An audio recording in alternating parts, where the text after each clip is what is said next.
Big show today, so let's do this bigly. Drop it.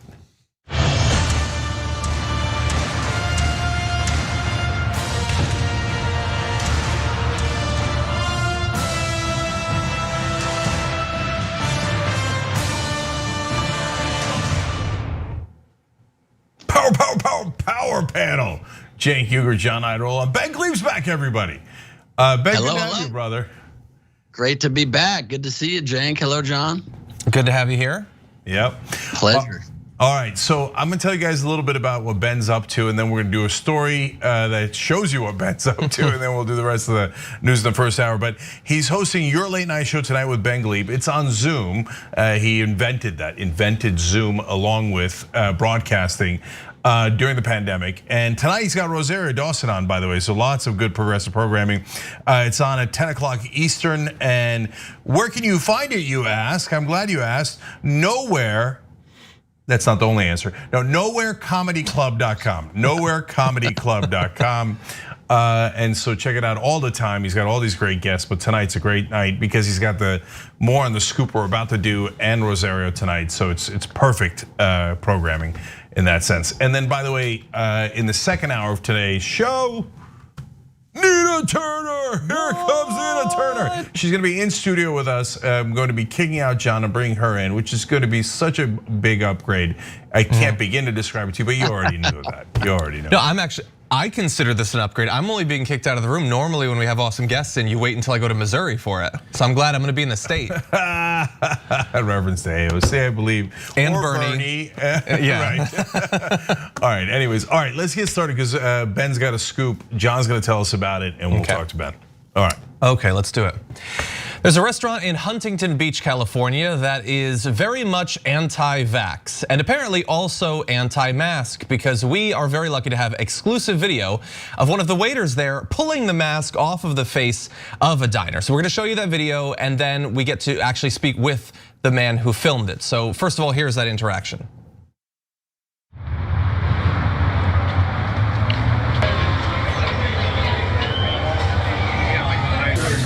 How's business tonight? Busy, huh? Yeah, it just started slowing down. Has it been like next level busy since you guys took your stand? So we had 4 to 5 hour lines, like until everything reopened up. But then since we got back on the news and everything, down to having like hour, 2 hour waits, stuff like that, just like just people. Wow. It's nice to have a place that kind of puts their foot down for freedom and says, we don't care about this deadly virus. We're gonna put our foot down and just do it our way. Isn't that cool? Yeah. I love it. I love it. It's all about freedom, right? Absolutely it is. Have you guys had any backlash from people coming in? Oh, you're talking about like the people that don't support us coming here? No, they just call over the phone. They never really show up. Yeah, exactly. All we really get coming to the restaurant is supporters, and we get the cowards on the phone. How are you guys enforcing the non-vaccinated? Like, how do you make sure? You say you have to prove you're not vaccinated. You just take people's word on it, though, right? It's like, signs that figure it out for yourself type of deal. Yeah. Okay, so that is a great start. We're gonna have the mask coming up in a little bit. I love that Ben got him to talk about how it's all about freedom, except for, of course, you're not free to be vaccinated and apparently not to have a mask. But anyway, Ben, tell us a little bit about starting this off. Yeah, so when I saw this restaurant take this absurd stance, not only against personally getting vaccinated or wearing masks, basic protection just to make sure if you so choose to not die, you have the right to not die. They are going far extreme past that and saying, we're gonna ensure that anyone that wants to associate with us or eat our tasty food has to have a good chance of dying, has to have a good chance of catching a very, very infectious disease in the midst of a global pandemic. We won't have it any other way. I mean, they're taking have it our way to a whole nother level. McDonald's move over because they really are putting their muscle behind what their mouth is on that. And everyone I was talking to in this restaurant was a staunch anti-vaxxer, anti-masker. I started talking to people at the tables next to me before it escalates to a very crazy place you'll see in a moment. I'm talking to people at tables next to me. There's a woman with a toddler, not older than a 1-year-old baby. And She says he's never had any vaccine whatsoever. They lie to their teachers and say he's immunized and not, instead of saying he's vaccinated, and they don't even ask further than that. And I say, yeah, but this Delta variant is really scary though, isn't it? And she goes, the vaccine's causing the variant.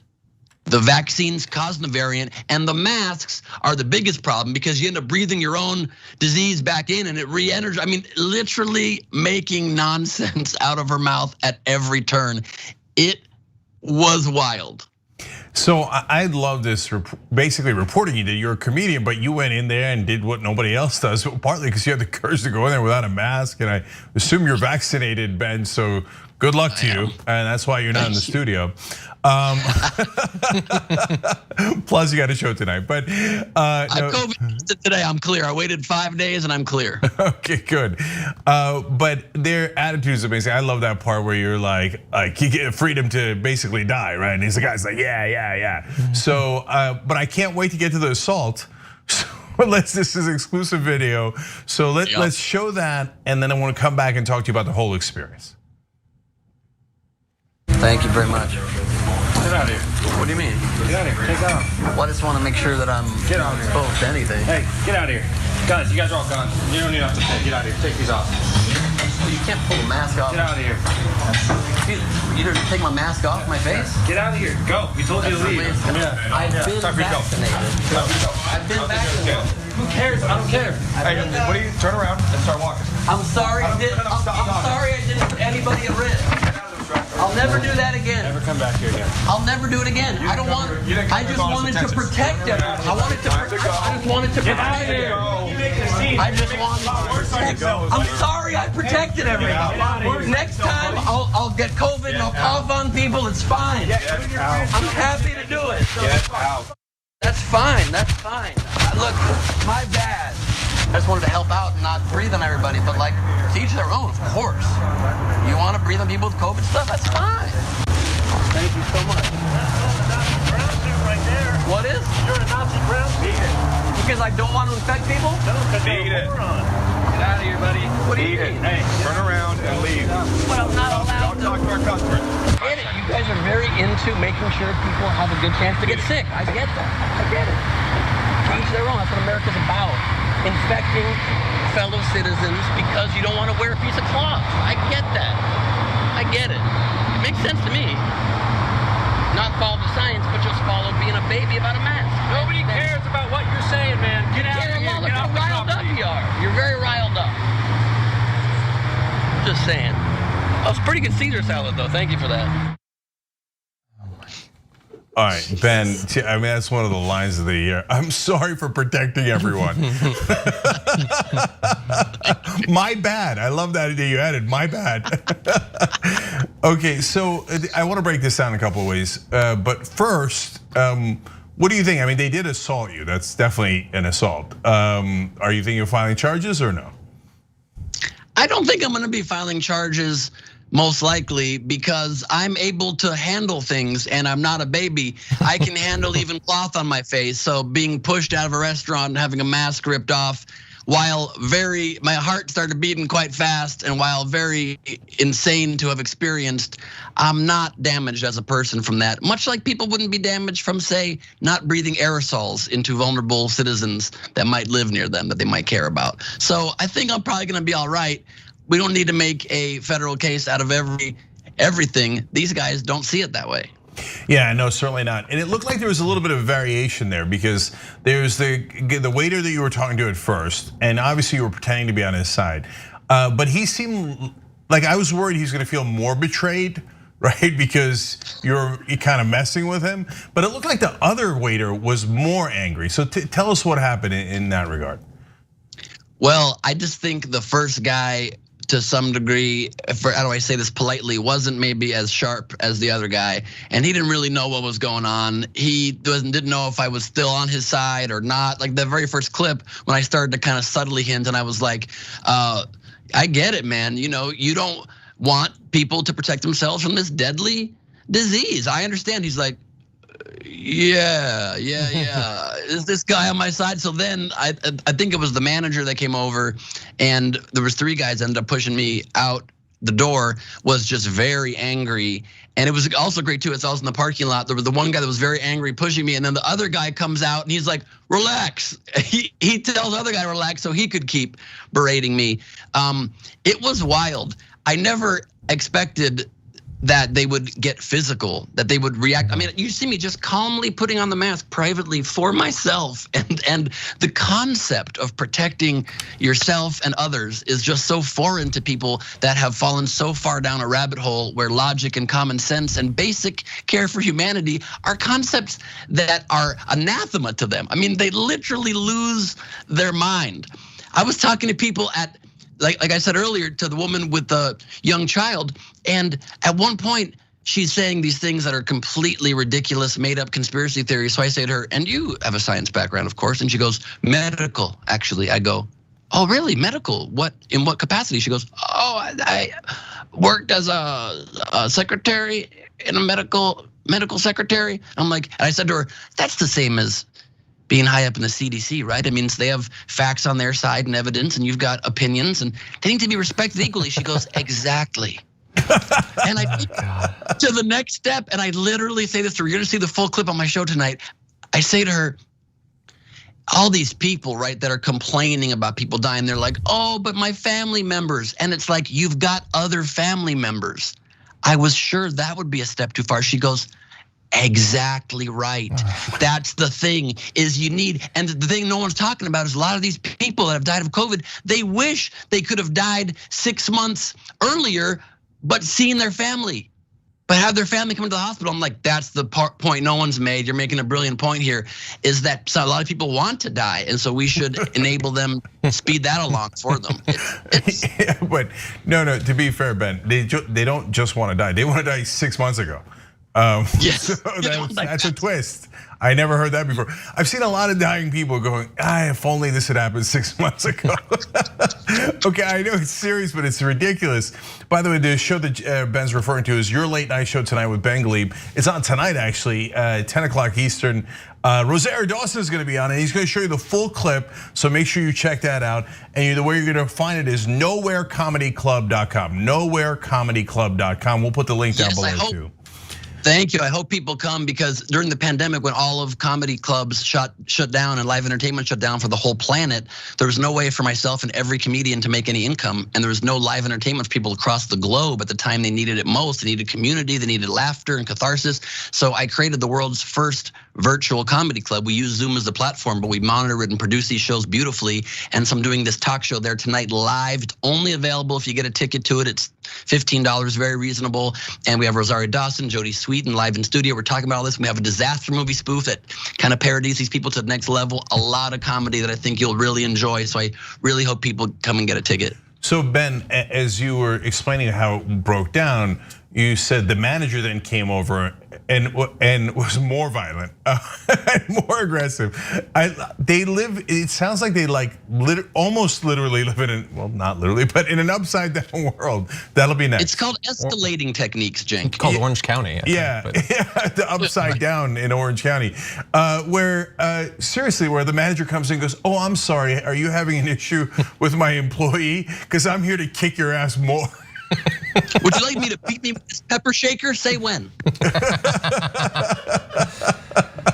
Wild. So management was worse than employees. That's fascinating. Yes, and I mean, it's just we're too far gone. We don't live in the same realities. I don't know how we come back from it. I don't know what the answer is to people that live in a complete alternate reality. This other woman I talked to at a table next to me, she says, oh, I love when they use the phrase the science. Like there's just one science. And I'm like, I'm sorry, you don't think there's one science? She goes, there's all these fields within it. There's geology. I go, you're right, that really proves science isn't really a thing. The fact that there's many sub-disciplines really makes your point well. And then she goes, the science is evolving, and people say the science is settled. That's so ridiculous. And I go, that really is a good point. Like when facts evolved to come out about how contagious something is and how you might die from it, then you take precautions to protect yourself. And I think her brain exploded at that point. There might have been an aneurysm. she couldn't process her own comments with her own thought that forcibly entered her head.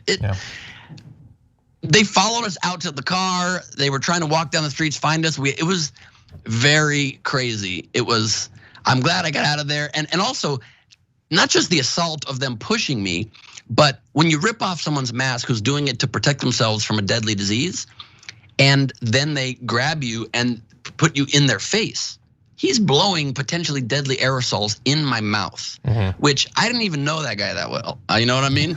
He hadn't taken me out. He did buy me that beer, I guess, because they didn't make us pay on the way out, as they threw me out the window, out the front door rather. But that's a bold move. Not only will you not wear a mask, I will rip yours off, and also open your mouth. Thanks, buddy. Yeah, and it also shows that like they can talk about freedom or whatever. It has nothing to do with freedom. It has nothing to do with them not wanting to have to abide by things. They want to get in people's faces. They want to get involved in other. Like it is an identity. They projected so much over the past year that. And not just hard right wingers. There were some centrist, like news outlets that were talking about people who are obsessed with the pandemic, obsessed with lockdowns and all that. No, the people who have taken it up as an identity are those who won't do the bare minimum to protect themselves or others, and want to go and get in people's faces outside because they happen to be wearing masks. Like if somebody wants to be outside wearing a mask, I may not think that it's necessary, but it has nothing to do with me. But they want it to have to do with them. And I think it's always about control with these people. It's the opposite of freedom. It's about them controlling you. It's about them controlling women's bodies. It's about them controlling elderly people's bodies now. It's about them deciding what their reality is and imposing it on others. It's the true opposite of freedom. They want to dictate how we all should live. It's the opposite. We only do that, rational-minded people do that when maybe your life's on the line. We try to have common sense guidelines that can protect. And they say, no, we're gonna have opposite sense guidelines that are meant to harm, that are here specifically to say, if you're not a tough cowboy that wants to risk death, stay away from me. But that's not what America is. They claim it's about freedom, and then they literally rip your mask off your face. Yeah. So Ben, I have one more question here, because I think that your video here shows one other thing. I mean, obviously it shows their irrationality, but as I think through all the different ways that they don't want people to protect themselves and are so aggressive about it. I mean, like, what's next? Are they gonna come into your car and rip your seatbelt off, right? Like, I don't want you to protect yourself. Get that seatbelt off of you. I want you flying through the windshield, okay? And here, I'm gonna step on the gas pedal. Like airbags are for sissies. Right, no, but by the way, I mean, it's next. But I noticed that they called you a Nazi there. Now, if I remember right from your previous appearances, et cetera, you're Jewish, right, Ben? That is correct. Right. I'm one of the rare Jewish Nazis out there. Okay, yeah. So look, but you didn't mention that when he said that, right? And so then I wondered, like, how were you worried about your safety there? Were you legitimately concerned about? Because to me, the other thing that the video showed is, man, violence is right around the corner. Like, these guys are not just mad that we're not tolerant of their beliefs. They're mad that we're tolerant of our own beliefs, and that goes to the ripping off the mask and pushing out the door and then following you weirdly like psychos through the parking lot, et cetera. So were you worried about that at any point? I was a little worried. I mean, I watching it back, I'm shocked that I didn't respond to the Nazi comment, considering that a large part of my family was murdered in the Holocaust. I feel like being called a Nazi is an affront to me in many ways, but I didn't say anything. I was just at that point more concerned about my safety and more concerned to make sure they weren't going to jump me in that parking lot. They wanted to. They were being very menacing. If they weren't on the clock or had to go back and tend the restaurant that they abandoned to come harass me outside, they probably would have done that.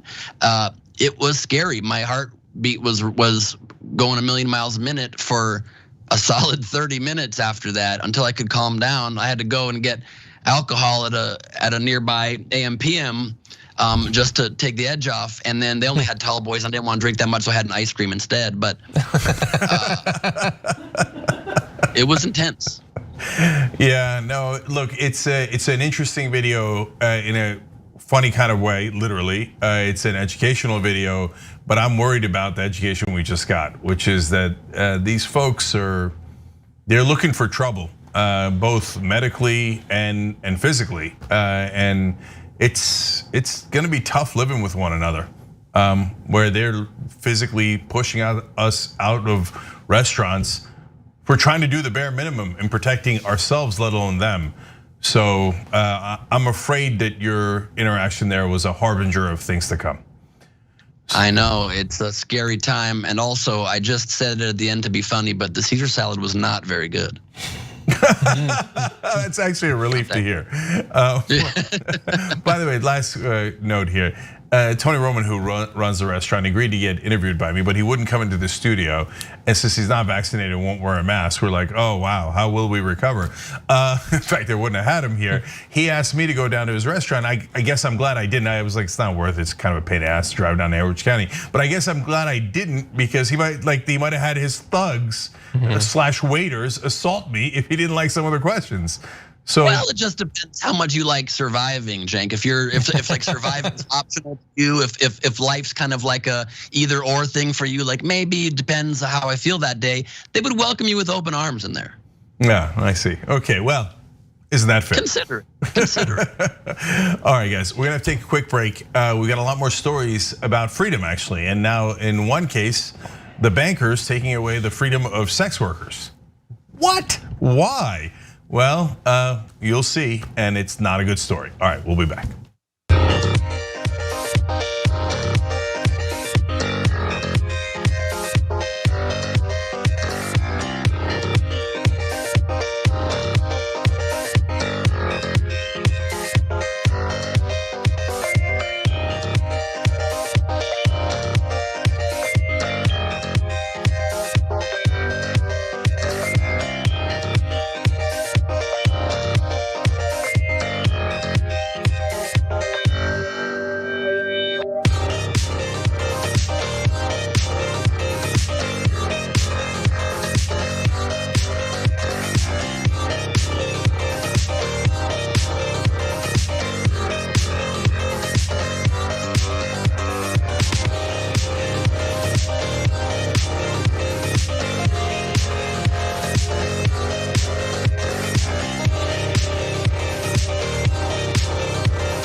Back during the social break where I read your comments. Here are the members first, tyt.com/join to become a member. Spicy Flanders says, happy Friday to the TYT family. Progressives don't quit. Well, that's why we're here.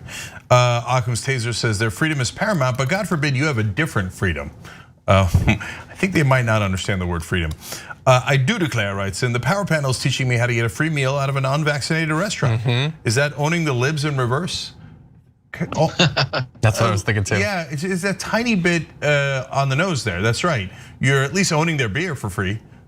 So if Ben had hung in there longer, he could have gotten like eggplant parmesan, get a whole meal out of it, get some tiramisu, and then put on a mask. Never came. I ordered a lasagna too. I never got to it. Not cool.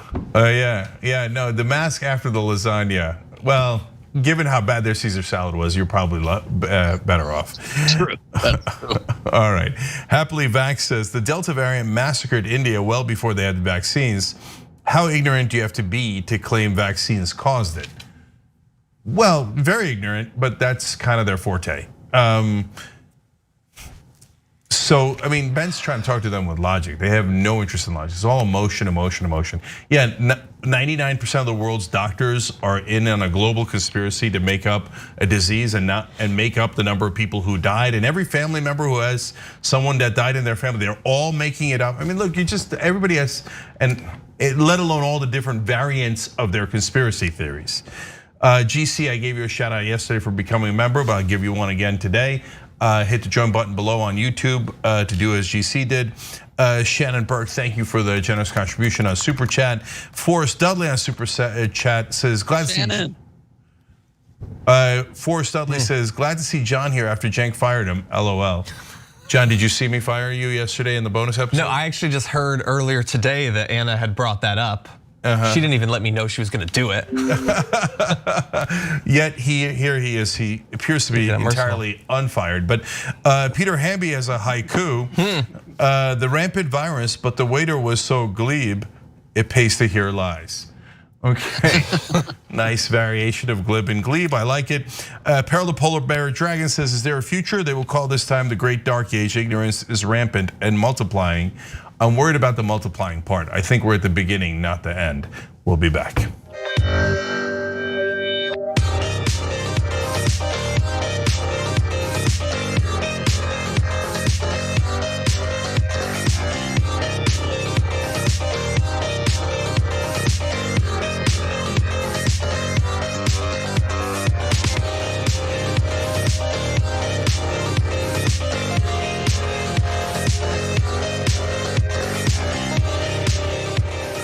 All right, back on TYT, Cenk, John, and Ben with you guys today. All right, John's got more stories. Let's do it. There's dramatic footage going around from the Hamid Karzai International Airport. The video we're about to show you has a baby being lifted up the perimeter wall over razor wire. Take a look at this.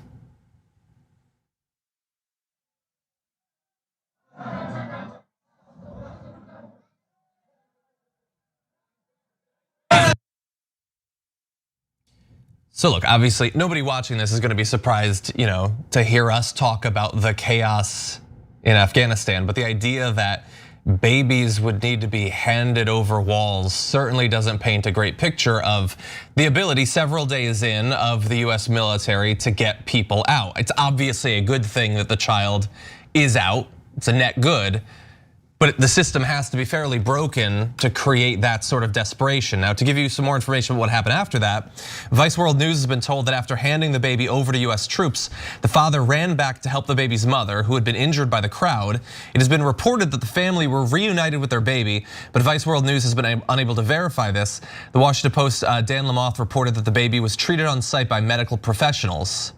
And this is sort of more recent, but video footage from earlier in the week showed children being lifted over crowds in order to reach British troops. Quote, it was terrible. Women were throwing their babies over the razor wire, asking the soldiers to take them. Some got caught in the wire. This is according to a senior British officer saying, I'm worried for my men. I'm counseling some. Everyone cried last night. And since then, the UK government has said that they will not be evacuating unaccompanied minors. And so, we're close to a week now following the official fall of Kabul, and some people have gotten out. They're moving hundreds of people out every single day, both the US and other countries, but there are still lots and lots of people desperate to get out, especially as the initial changes the Taliban is making start to roll out with every passing day. So a lot of people are criticizing Joe Biden, as they should, in not for withdrawing. We 100% agree with the withdrawal and staying with the withdrawal, but for obviously poor planning. And he said in a press conference today that no, Americans are not having any trouble getting to the airport. That's not true. There are plenty of Americans that are having trouble getting to the airport. And then he said we will get out all the people that helped us. Well, it doesn't look like we have a great plan to do that. Some have made it, some are desperately trying to make it, and others have not. But to me, the main culprits here are the Pentagon, the intelligence community, and the defense contractors. Apparently, they told the president that they had plenty of good plans, contingency plans, and they thought the Afghan government would hold for years, perhaps forever, right? Instead, they lasted, 11 days in total, I believe. And so obviously, the Pentagon sucks at their job, and in a lot of the press, I see the media, getting to both sides that finally good, we're getting to criticize Biden, right? And we get an opportunity to criticize Biden, so we seem fair, etc. But when it comes to the people who really screwed this up, the cable news is filled with former generals, usually working for defense contractors today as we speak, and there's barely any critique of the military, the defense contractors, and everyone involved in this awful, awful planning. Yeah. Ben? Yeah, it's clear as day that there was no planning. What's the plan that they were implementing there to get all of our people and the people that helped us throughout this 2-decade war out by letting our enemies take over and then asking them to provide them safe passage to escape from them? That's the plan? I mean, that isn't a modicum of a plan. And I assure you something else, you know who's definitely getting out 100% of this group? The contractors. They're gonna be fine. They have a way out.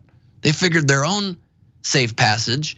It's insane that this is how we are, as the greatest nation that we purport to be in the world, that spent 2 decades for literally net gain zero, for literally exactly what could have been accomplished after 6 months in Afghanistan.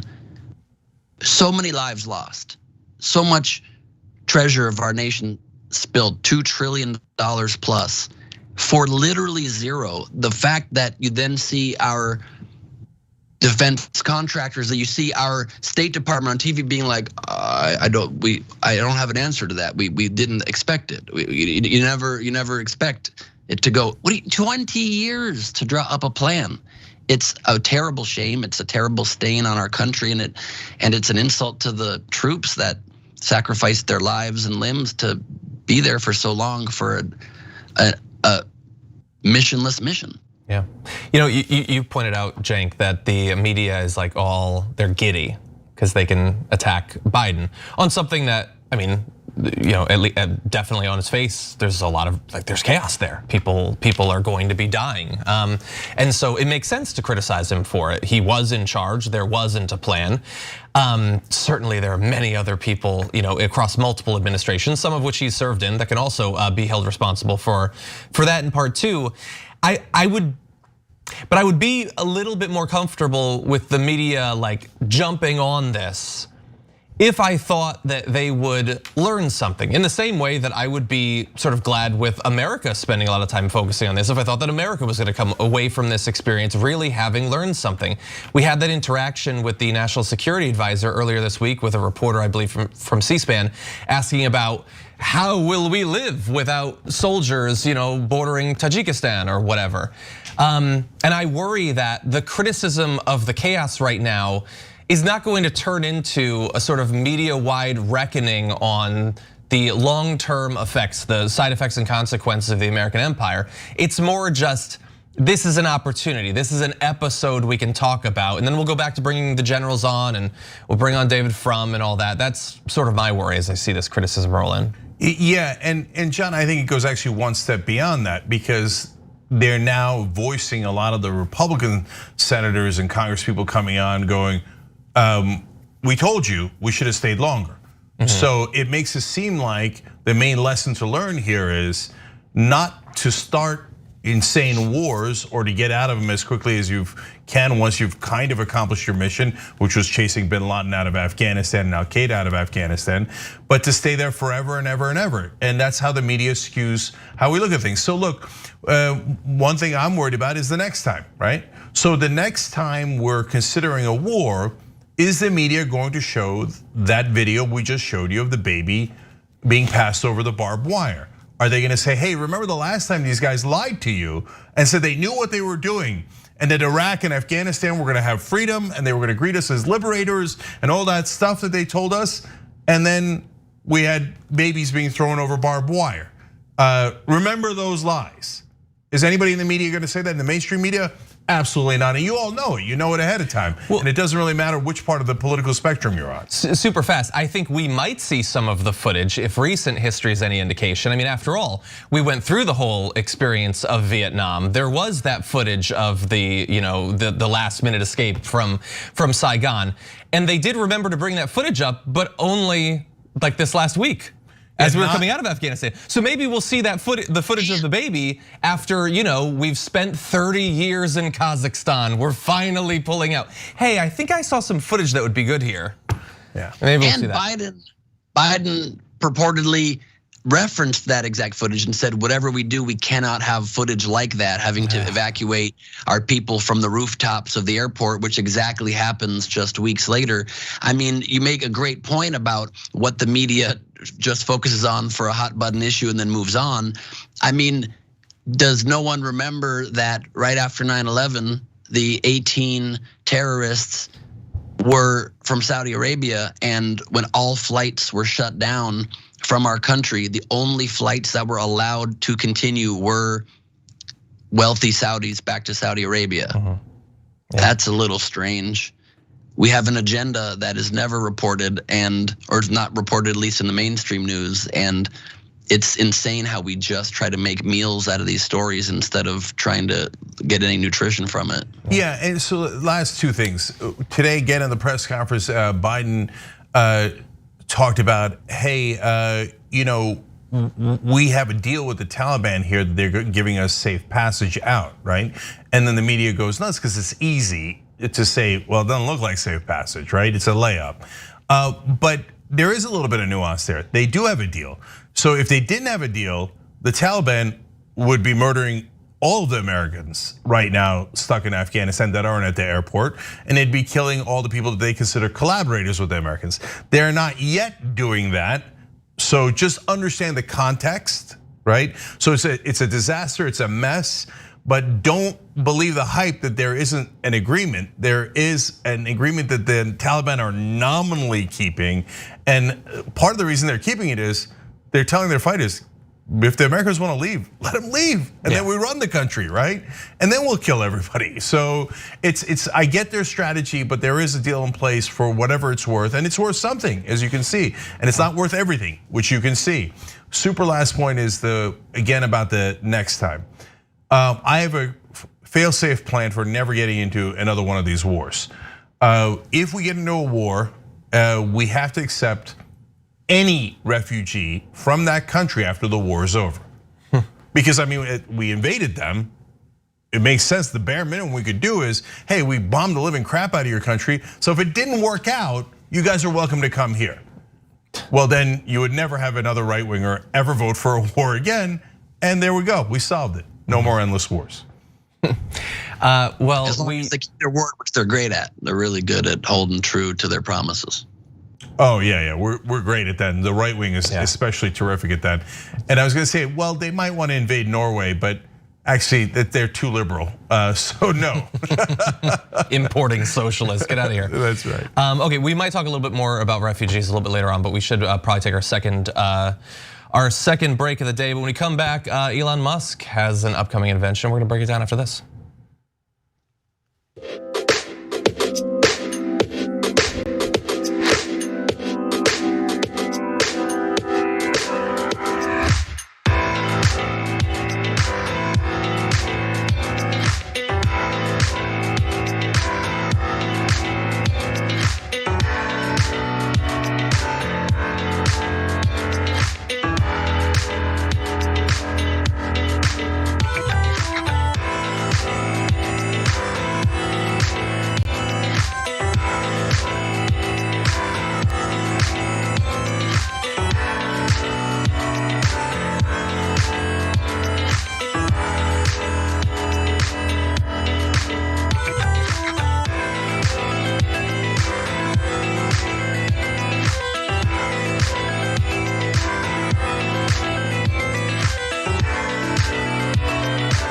All right, back during the social break here. Hapless Harry in our member section says the baby sums it up. The military knows how to go into a war but not leave it, and they know how to stay, but they don't know how to win it. So you're right, Harry. The good doctor says, well, since the Pentagon did such a crap job, we should probably give them more money. That is Joe Biden logic. He said about the police reform. He's like, oh, they're doing a terrible job across the country abusing African Americans, so we should give them more money. Literal. Okay, Meg says, do we think the defense contractors will face any sort of consequences for this? Good one, Meg. I thought Ben was the comedian. Okay, as we showed you earlier in the week, their stock prices have gone up 10x since we invaded Afghanistan, beating the overall market by about 60%. So Raytheon and Lockheed Martin earlier today hung up mission accomplished signs in their offices. That is not true, but you thought it might be for a second. Okay, new YouTube members / new American heroes, Brittany Rosing, Mark O'Brien, and Jessica Heiler. You're all wonderful. Thank you for joining us. Thank you for being part of us. Dondora Gaming has a good suggestion on YouTube Super Chat. We should be calling them Antiva, as an anti-vaxxer, LOL. That's not bad. Antiva?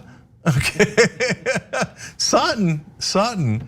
And then HXC Mike writes in, if anyone wonders which Afghans count as allies, it's every single person that didn't take up arms to drive out the invading US Army. And those who did take up arms helped the contractors by justifying this evil war. So good, interesting point there. Now I'm going to Twitch. Cathler26 says, I bought a ticket to the show. There you go, Ben. There's at least one more person coming to the show tonight. And then, what's that, Ben? Nowherecomedyclub.com. For the rest of you who haven't gotten one, please join us. It's live, one time only, and it's a lot of fun and a lot of interesting things to think about during the show too. It's gonna be cool. Rosario and I are gonna talk about some interesting things, and we have a disaster movie trailer that shows what the next level of disinformation and bifurcation in our society would be like if a meteor were heading to Earth, and I think you'll get some good laughs out of it. Absolutely. So where's that comedy club? Oh, right, it's nowherecomedyclub.com. Okay. That's right.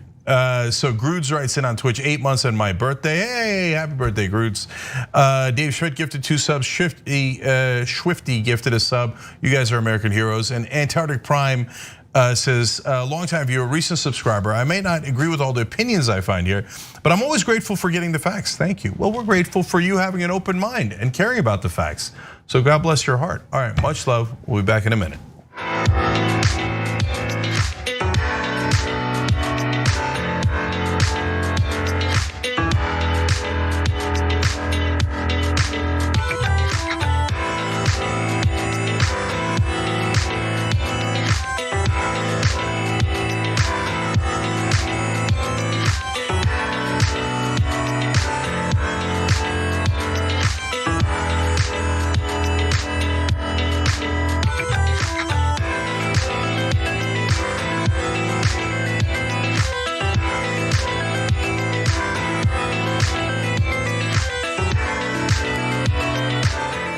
All right, back on TYT, Cenk, John, and Ben with you guys tonight. John, take it away. Okay, let's do it. Tesla CEO Elon Musk previewed his upcoming invention. You're probably wondering what it is. Is it something to help fight climate change, maybe strip carbon dioxide out of the air? Is it some sort of medical technology that like does early diagnosis of cancer? Is it like a Tesla car that a working class person can afford? No, you idiot, those aren't fun. He's got a humanoid robot instead. You can actually take a look, we'll flash ahead to this picture of it. And it looks like it's from the video game Portal, so I appreciate that as a gamer. They're apparently going to be building a prototype sometime this year. You can find out some of the technical data. So if we go to this next image, it's not super detailed. Human level hands, well that's good. But anyway, I've always said that humanoid robots should have human level hands. Anyway, here's some details about the humanoid robot that Elon Musk is previewing. So he has spoken repeatedly about his fears of runaway artificial intelligence, but he said that the Tesla bot is intended to be friendly. That's good. Intentions are what count after all. When it's beating your head into the ground, these aren't its intentions. But anyway, the company is designing the machine at a mechanical level so that you could run away from it and most likely overpower it. None of this is reassuring. No, it's hilarious actually. It's like, what a weirdly defensive way to start. Don't worry, our robots will not beat you to death. Yeah. We think they're not intended to beat you to death. Could happen, but it's not our intent. We've done rigorous testing. When your press release says you can most likely overpower it, when that's what you're coming out the gate with, we're in very big, imminent trouble. Yeah, they're planning for a worst case scenario here. It's built-in finger blades, apparently dull quickly on human bones, so that's good. It's gonna be 5 feet 8 inches tall, weighs 125 pounds, and have a screen for a face. It's being called Optimus. It's being designed by a Decepticon. That's the weirdest thing. But anyway, wait, weird thing there, John. Sorry to cut you off, but 125 pounds, 5'8", and a screen in its face. The robot is my girlfriend. That's 100%. She's always like this. Never looks at me. It's not cool. That's a side note, but I'm upset about it. I won't take it anymore. You might want to watch out for her finger blades. But anyway, I'm going to continue though. The Mitchell versus the Machines. I don't know if any of you have seen it on Netflix. I got kids, so I did. No. They're describing the robots from that basically cartoon. Oh, jeez. Well, look, it inevitably will end up killing everyone that you love, but it's designed to handle tasks that are unsafe, repetitive, or boring, like squishing the skulls of human meat bags, for instance. People get bored with that, but this robot will crush every skull. Anyway, he says, and I think he prefaced this by saying, I think it's quite profound. I think essentially in the future, physical work will be a choice. If you want to do it, you can. So I don't know if this is serious or not. It's Elon Musk. The dude spends like a couple hours a day designing spaceships and then 10 hours stealing memes and reposting them. So who knows if this is serious or not? Yeah, the jury is so out on Elon Musk because some people think he's an amazing innovator, but that is unbalanced. Certainly in his political opinions, etc. And others think, no, he's a total and utter fraud, that everything is marketing. And I don't know enough about the tech to know, one way or another. How many ships have exploded now when they've come back? 8 in a row or so? I don't know for sure, but some, yes. Yeah, and then the self-driving cars was supposed to work. That had a huge flaws. There's flaws with the cars, etc. On the other end, electric cars are good. We want electric cars. We want to get off of fossil fuels. So that's why it's a mixed human meat bag, right? And so I don't know what is wrong with. By the way, guys, like the press release is hilarious because, like, just think about it. If somebody walked into a room that you didn't know and was like, "Hey guys, how you doing? Don't worry, I'm not going to kill you." You'd be like, "It's not my intention." Yeah, my intention is not to kill you. You'd be like, "Okay, what's the first thing you think?" I'm in a lot of danger. Yeah. All of his inventions have these like real big drawbacks, like the Tesla self-driving keep apparently crashing into emergency vehicles, and they said that they would be crashing into more, but they have to stop to recharge a lot. So that's the only negative there. It really cuts down their rate a lot.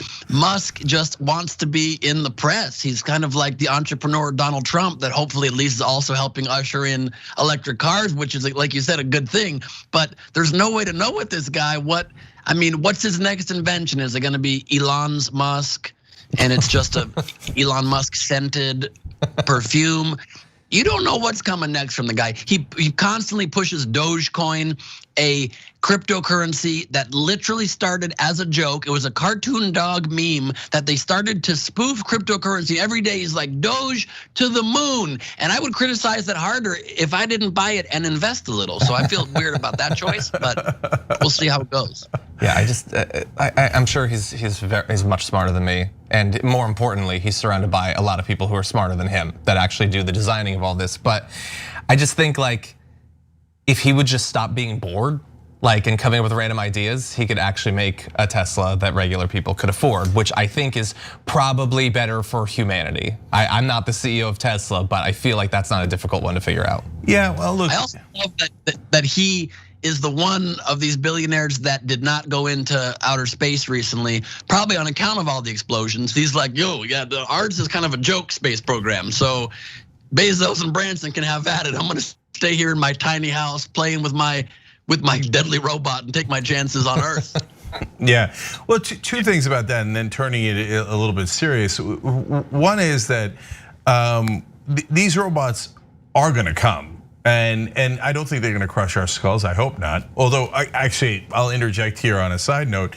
Elon Musk is really worried about robots, and it's super ironic that he's the one that's now putting this out here, because he said many times before about how AI is going to take over and defeat the humans. And in fact, one of the reasons he was building SpaceX was to escape the planet.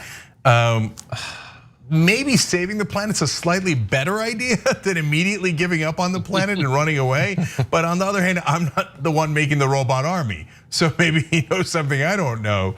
And in this announcement, he said, oh yeah, I mean, he said two other things that I found to be interesting. He said, well, look, these robots are not, they're not going to be as much of a pain in the ass. I'm paraphrasing here, that's why I paused, right? As regular employees, that seemed to be the implication. So for the business community out there, he's like, don't worry, we're going to make robots that replace the humans and they won't complain, right? And that, I think complain was actually in the statement.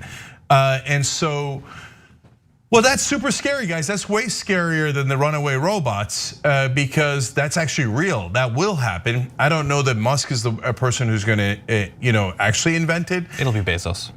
Right, and because Musk is great at marketing, that we know, right? Oh, a Hyperloop, I could do that. It's easy. I'm just not going to, but I could. You see how much of a genius I am? Not exactly, not on that one, right? And on these robots, he's like, well, I'm the one doing it, even though they're incredibly dangerous, because at least it'll be safe with me. That's not the feeling I'm getting, right? And certainly not the feeling you gave with the press release, but the most important thing is, will they take away your jobs eventually? Definitely, no matter who builds them. That is their intent, because guys, from a business perspective, it's a one-time cost, generally speaking. You build a robot, and you're done with it. A human, you have to keep paying them week after week after week. So are they gonna go in a robot direction and take away your jobs? Abso-freaking-lutely. I mean, they're probably still gonna need some people to like wipe the blood off the face shield, get the flesh from under their fingernails. That's gonna require human hands, although they do have human level hands, so maybe they can figure that out too. They do have human level hands. Also, I don't have very updated robot knowledge, but I think they do need the upkeep of a can of oil in the back every couple days. I think you do have to refill them every once in a while. Yeah, this is a very strange place, and it's not like robots are not going to be replacing non-physical work either. They're already doing that. That's what AI is intended to do. So they're basically, he's completing the loop of robots replacing humans in all capacities by creating this robot.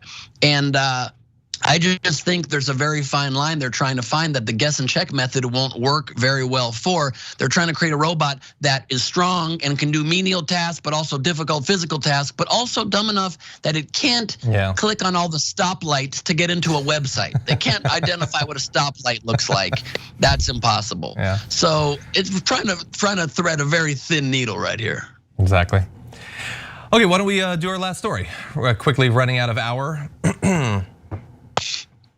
We're about 1 day since the platform OnlyFans appeared to announce that its real core creator demographic, those who produce explicit content in a variety of forms and different extents, will not be able to do that in the near future, that content will not be allowed on the platform. There has been some indication that that might not actually end up being the case, or that the prohibition against this content might not go as far as it initially seemed, but they're not releasing much more information. And that leaves a lot of people worried about what's going to happen to the at least tens of thousands of creators on the platform who, particularly during the pandemic, have made a lot of money from the safety of their home. Activists are saying that many of the people who have now found a home at OnlyFans to continue to make money might have to expose themselves to a greater degree of either physical risk, risk to their privacy, those sorts of things. So in the absence of additional information, there is a lot of uncertainty. But at least as of yesterday, they did say that they would be making that change. And there is increasing reason to believe that a lot of it has to do with money, and particularly the companies that process payments on platforms like OnlyFans, with companies like MasterCard apparently indicating that they are not going to continue to do business with platforms that have that sort of content, although MasterCard in the last day has said that this is not a decision that they were involved in and that OnlyFans came to it themselves, which could be technically true and still actually be why it was done. But anyway, there's a lot going on here, and so I'm curious what you both make of it. Okay, I think this is a total disaster for a number of reasons. Now, first of all, let me say, I just found out about OnlyFans literally a week ago. This is where you insert, I don't believe you, leave the comment below. Sure. But it's actually kind of an embarrassing boomer thing to admit. When I said it at the dinner, people were like, "You all right, dog? Like, you don't know?" I mean, I find it hard to believe because I've subscribed to your OnlyFans for about a year and you got great ankles. Great ankles. That's true. It's true.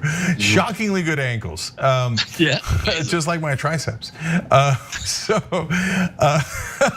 John's loving this. All right, look, guys. This is a bad story on a number of fronts. Look, there are two possible reasons that they did this. Okay, and neither one of them is good. One is investors who want to broaden their appeal because they presumably want several different revenue streams. And one of them might be, by the way, advertisers. It's not mentioned here, but you can't get advertisers if you're doing things that are explicit. And so a lot of things get ruined in the world because of advertisers. Advertisers say, we never want anything interesting. Make sure everything is super boring so it doesn't offend anyone. So, oh my God, people are actually coming here for nudity and sex, etc. So could you just buy that and then stop the nudity and sex? Like they have actual conversations like this, right? So that's one portion of it. And by the way, if you're an investor in this company, and now you say that, hey, maybe you should stop doing the core thing that we invested in, well, it's not a very brilliant financial strategy. Maybe you should have invested somewhere else, right? And by the way, as a business strategy. As a business strategy, it doesn't make sense even for the business model, not just for the investors, but for the company itself. They're hoping to get more investors to grow, maybe be acquired one day. But there's no shortage of social media platforms. The only reason they're on the map is because of this. It's not like people are distracted and annoyed by the nudity and the sex acts that's keeping their eyes away from the clean platform. It's not like, oh, the interface of OnlyFans, these breasts are in the way of this beautifully operating interface. Please, if only we could have my grandma posting vacation updates here, my life would be complete. They're losing their entire bread and butter. Yeah, nobody reads OnlyFans for the articles. Although there is certainly non-sexual content, okay. It's a smaller portion, but it does exist. Apparently, I don't know. No, I'm kidding. Anyway, so they launched a nudeless app, by the way, recently for the same reasons. Guess how many subscribers that has? 0. No one's ever gone to it. I made that up, but you know it's not that far off. Okay, we do a thing where we sell sex, but would you like the non-sex version? No, not really. No, nobody's interested in the non-sex version. They would have a better luck if they changed their business model to just sell only fans. Just power operated fans, ceiling fans. It's getting hot. At least get some interest. Yeah. Okay, now the second part of it is actually more dangerous. If it's true that the banks or the payment providers are the ones that said, okay, you can't do this thing anymore, we're not going to support it. No, that's actually, like, it's not government censorship. Yes, they technically, legally can do that. But that is something that we should be very, very concerned about. It's one thing when they say, hey, you people are either committing violence or encouraging violence, and that affects other human beings, and we cannot accept that. It's another thing when they say, you two people are doing something that doesn't affect anyone else, but I don't like it, so I'm gonna ban you. No, then we have a massive problem. Yeah, and look, I think obviously there's a lot going on. Maybe this is a bad time to try, probably in vain considering what our country's full of, to get America to actually evolve. Like, I apologize if this is gonna seem a little bit like sort of socially or culturally woke or whatever, but like maybe we could get past all the BS stigma and embarrassment about it. Like maybe another platform could invite those creators on and they could work hard with good advisors to find companies that are willing to advertise on there and help to fight back against the stigma. Both the stigma against the creators who are doing literally nothing wrong. They're producing content that is more popular than arguably any other content is and has been for as long as there have been humans. And then gradually companies will figure out, oh, this is a thing that lots of people like. Maybe having my product associated with something so fundamentally human as sexuality isn't necessarily a bad thing and can coexist with our willingness to advertise on things that are filled with violence and all of that. Yes, they're bringing joy to lots and lots of people, and sex work is work. It's enough of us denying who we actually are as people with all of these false pretenses. It's the exact same thing as a restaurant banning vaccinated people or banning masks. Choose in your own private life to do what you want, but when you impose your values on other people when they are not affecting you, it's a very quick road to a lawless, senseless society. The porn industry is a multi-billion-dollar industry. Most people look at it to some degree, indulge in it. And if we're not gonna acknowledge that part of our lives, we will forever live in this constant hypocrisy in our brains that enables us to not believe then in science and in vaccines and in protecting each other. There's no common reality if we can't say, yeah, we're also sexual beings. It makes zero sense. Yeah, last thing is there's two different issues here. One is the greed, right? So they have 130 million users. Maybe that's good enough. Maybe you don't have to expand into ceiling fans and nudeless this and that and find a way to get even richer and richer and richer, right? Maybe you could just do the core product that people really like instead of ruining it. The second issue is what John and Ben were talking about. Guys, the reason we conflate these two things is because what we call morality has two different things in that bucket. One is things that are actually moral, which is caring about other human beings and not violating their rights, their safety, their health, their wishes, etc. And then layered on top of that is this old morality of, I'm gonna tell you what to do with your life. Yeah. And that's not actually morality. It's something somebody wrote 2,000 years ago that has no bearing on our lives. It's a bunch of busybodies. And by the way, ironically, the guys yelling freedom are the ones that say that they're don't want the freedom, that they want to impose their so-called morality on the rest of us and judge us for our private actions that have nothing to do with them. So this move by OnlyFans is an absolute debacle, and there's not one redeeming quality of it. So I think we're clear enough on it, and it shows an underlying problem in society that's much larger. Is this a very bad time to plug my super sexy OnlyFans page? If you have one. It's really hot. I don't have the ankles of Cenk Uygur, but I do have a pinky finger that some say is hard to resist. So, just check it out if you like. Okay, although I want to warn everybody, it is a nude pinky finger. Okay. Thank you. Thank you. Despite what my girlfriend wants, there's nothing on any of these fingers. Oh, okay. If that girlfriend still is a girlfriend at the end of this hour. Okay. All right, guys, everybody check out Nowhere Comedy Club, especially tonight, 10 o'clock Eastern. Ben's gonna have Rosario Dawson on, and the full tape we showed you in the beginning of the hour when he infiltrated the anti-vaccine, anti-mask restaurant and was assaulted. So check it out tonight. And then we're gonna take a break here. Obviously, everybody watch Damage Report, which you already do, starring John Irola. When we come back, Dr. Rashad Ritchie, host of Indisputable, and the legendary Nina Turner. She will join us when we return.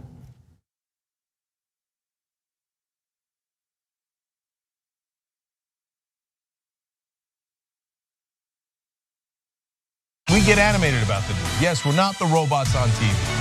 I actually care about the news. Guilty, I care. Senator Sanders, I'm going to do something unusual. I'm going to ask you a policy question. Hey, how dare you? That's the problem, you're the problem. Don't ever attack the Republicans. Where the is the liberal media? No, these are all establishment guys. They love the system as it is. They're all enormously rich off the system that exists. For us, this system isn't working. So what this campaign is about is trying to create an economy that works not only for the people on top, but works for all Americans. We're gonna rock the boat. We're gonna be counter-establishment. We're gonna tell people the truth to the best of our abilities, and we're gonna keep it real with them.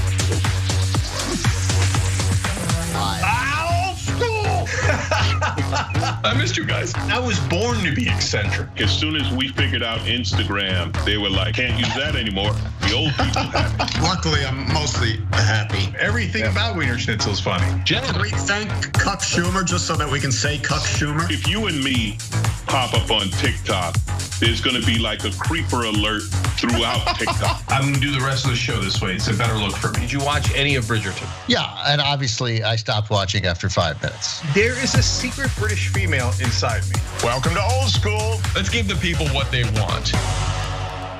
How in the world are you gonna get the right to vote if you don't already have the right to vote? That's impossible. Reason they tell you things are impossible is because they don't want you to try. It only took 7 years for them to get an amendment to get a right to vote. Does this result in millions upon millions of Americans losing their coverage? And we've been waiting to find out, and now we know, yes, it will cut millions.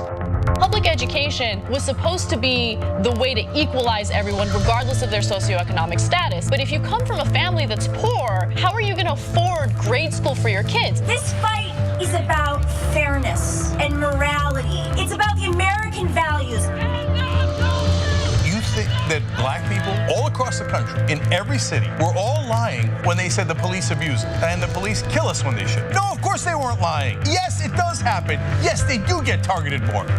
Why are we going to put immigrants in prison for 5 years, which American taxpayers have to pay for, if we're so concerned with immigrants using up our so-called resources? We're gonna do both. We're gonna fight Trump and we're gonna fight the establishment. It's not that hard. Yes, you can do both at the same time. Go tell them.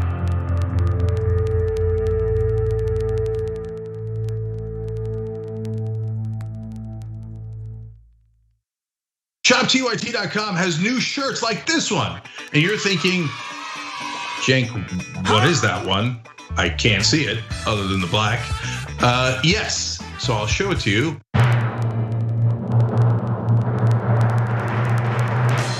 If you can read this, you're not practicing social distancing. Yes! Now, you were practicing social distancing. This is over video. But overall, you get it. ShopTYT.com.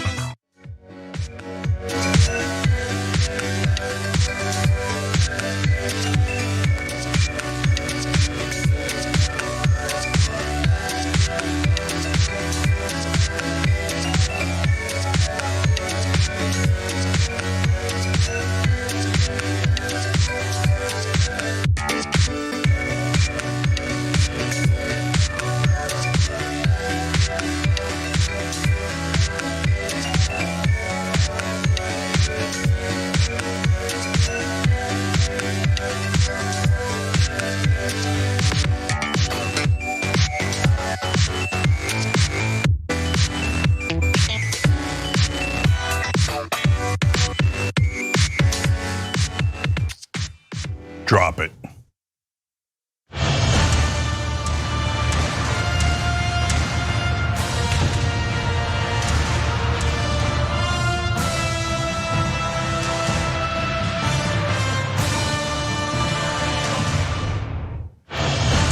All right, get a load of this power panel. Cenk Uygur, Dr. Rashad Richey, and Senator Nina Turner. As powerful as it's ever been. So now you know Nina Turner ran for Congress recently. It's great of her to join us here. Welcome. Thank you. Good to be with you, Cenk. All right, excellent to have you. But I also want to give a shout out to Rashad because he's being honored with the Global Icon Award for his work and his impact on Black media at the inaugural Black Media Honors. That's amazing. Thank you, brother. And not only that, Rashad, is it your birthday that was declared Rashad Richey Day in Fulton County, where Atlanta is? You know, it's so interesting, man. It wasn't even my damn birthday. I'm thankful for the honor. It was August 4th, and they declared it Dr. Rashad Richey Appreciation Day. And I got to tell you, man, none of us do this work for recognitions or awards. And I've put my foot up the ass of every single one of those commissioners. So when I got that call from the Fulton County government, I was just as shocked as everybody in Atlanta. No, I love it, man. If I'm going to Atlanta again, I'm definitely going on August 4th. I'm like, it's not a big deal. It's not a big deal, but it's a Rashad Ritchie day, and I kind of know him. So there you go. Amen. All right, Rashad's gonna present the news for us, and we'll react, of course, as always. All right, take it away, Rashad. All right, let's get to it. So, ladies and gentlemen, let me be very clear. Once again, Republicans are doing what they do best. Racist Republicans mess up the country and they find the nearest black person to blame. Case in point, let me take you to Texas. In Texas, the Lieutenant Governor, Dan Patrick, who, by the way, he was one of the first people who went on record and said, some people are just going to need to die as it relates to COVID-19. That guy, the failed leadership guy, has blamed the black community for COVID-19. Here's that video. As a response coming after your state because the increased COVID numbers, hospitalizations, deaths are up in Texas, and there's a direct assault on your governor's policies and your state's policies. Very brief response. Yeah, well, Laura, the COVID is spreading, particularly most of the numbers are with the unvaccinated, and the Democrats like to blame Republicans on that. Well, the biggest group in most states are African Americans who have not been vaccinated. The last time I checked, over 90% of them vote for Democrats in their major cities and major counties. So it's up to the Democrats to get, just as it's up to Republicans, to try to get as many people vaccinated. But we respect the fact that if people don't want the vaccination, we're not going to force it on them. That's their individual right. But in terms of criticizing the Republicans for this, we're encouraging people who want to take it, but they're doing nothing for the African American community. The Lieutenant Governor is a damn lie. So let's highlight all of the lies that he told. Number one, the question was actually a fair one, surprisingly enough. It was about policy. What is happening with your policy in Texas and the relationship of your policy and the increased number of COVID-19 deaths and hospitalizations? That's a fair context for that question. And instead of answering that question, this Lieutenant Governor decided to blame black people for the rise of COVID-19. Let's go through some facts. The US Census Bureau data collected in July and August suggests unvaccinated white Texans outnumber unvaccinated black Texans roughly 3-1. That's a staggering number. It gets deeper. The latest data from the Texas Department of State Health Services shows that the African American population, there is not driving the increase in cases. Black residents in Texas accounted for, now get this, 16.4% of the state's cases and 10.2% of the deaths as of August 13th. Black people make up about 13% of the state's population, according to the census. While vaccination rates are low among black Texans, the highest coronavirus case rates are among whites and Hispanics. These are facts. Non-Hispanic white people who make up 41% of the state's population, make up 34.9% of COVID cases. Texas, as a state, ladies and gentlemen, they are also behind the national average of fully vaccinated people. About 46% of Texans are fully vaccinated. The nationwide rate is about 51%. And listen, there is some context here, okay? There's some nuance that we need to explore. Only 28% of African Americans in the state are vaccinated totally. It's worth mentioning that due to a lack of trust in healthcare and some other variables, there's this real distrust about the vaccine that we continue to fight against. The estimated national maternal mortality rate in the United States is about 17 per 100,000, but is about 43 per 100,000 live births for black women. That's just one data set. COVID cases in Texas have risen by 17 percentage points in the last week, and deaths are up nearly 60%, while Governor Abbott continues to seek a ban on mask mandates. An interesting caveat, the good governor has COVID himself, okay? Let's open this up, obviously, to the whole panel. My dear sister, Nina, what do you think? Doc, I'm just shaking my head. I mean, I can't, I'm saying this, both the governor and the lieutenant governor are fools. And this is not the time to make a scapegoat, to have a dog whistle. This is really a time for Americans and quite frankly, the entire world to come together so that we can tame COVID. We have to get to herd immunity. We haven't even gotten there. Now the Delta variant is out, and I'm also hearing from doctors there's another variant that's even more contagious than the variant that we have right now. But we all know what the lieutenant governor was signaling. And what does, it doesn't have anything to do with whether or not black people vote for Democrats or not when it comes to the COVID-19 virus. I just call it a dog whistle. They are uninformed and they really just don't care. I wanna say something else, but I know we're gonna keep it PG. They just don't care. Yeah, so I wanna give more context too. So Rashad mentioned that the governor has COVID, and that's why you're seeing the lieutenant governor. So that's why he's in a mad scramble to justify their incompetence. And they have, right now, the two governors that brag the most about not doing a damn thing about COVID, Abbott and DeSantis in Florida, have the two worst rates in the country. They're number 1 and number 2 in worst cases, worst deaths. They both are against mask mandates in schools for the kids, to protect the kids. Now a growing percentage of the hospitalized, this is also new, are now kids, partly because they're the ones that are not vaccinated, along with the folks who are choosing not to get vaccinated. So look, the numbers are what Rashad laid out for you, but I'm gonna give a tiny bit more context to those two. So when you see that there's 3 times as many unvaccinated white people as there are black people in Texas, if you look at the populations, it's also about 3 to 1. So to be fair, there are a number of unvaccinated African Americans, but not more than white folks in Texas as a percentage, really, let alone in the case. In fact, when you look at the deaths, black Americans in Texas are underrepresented in deaths, thank God, okay?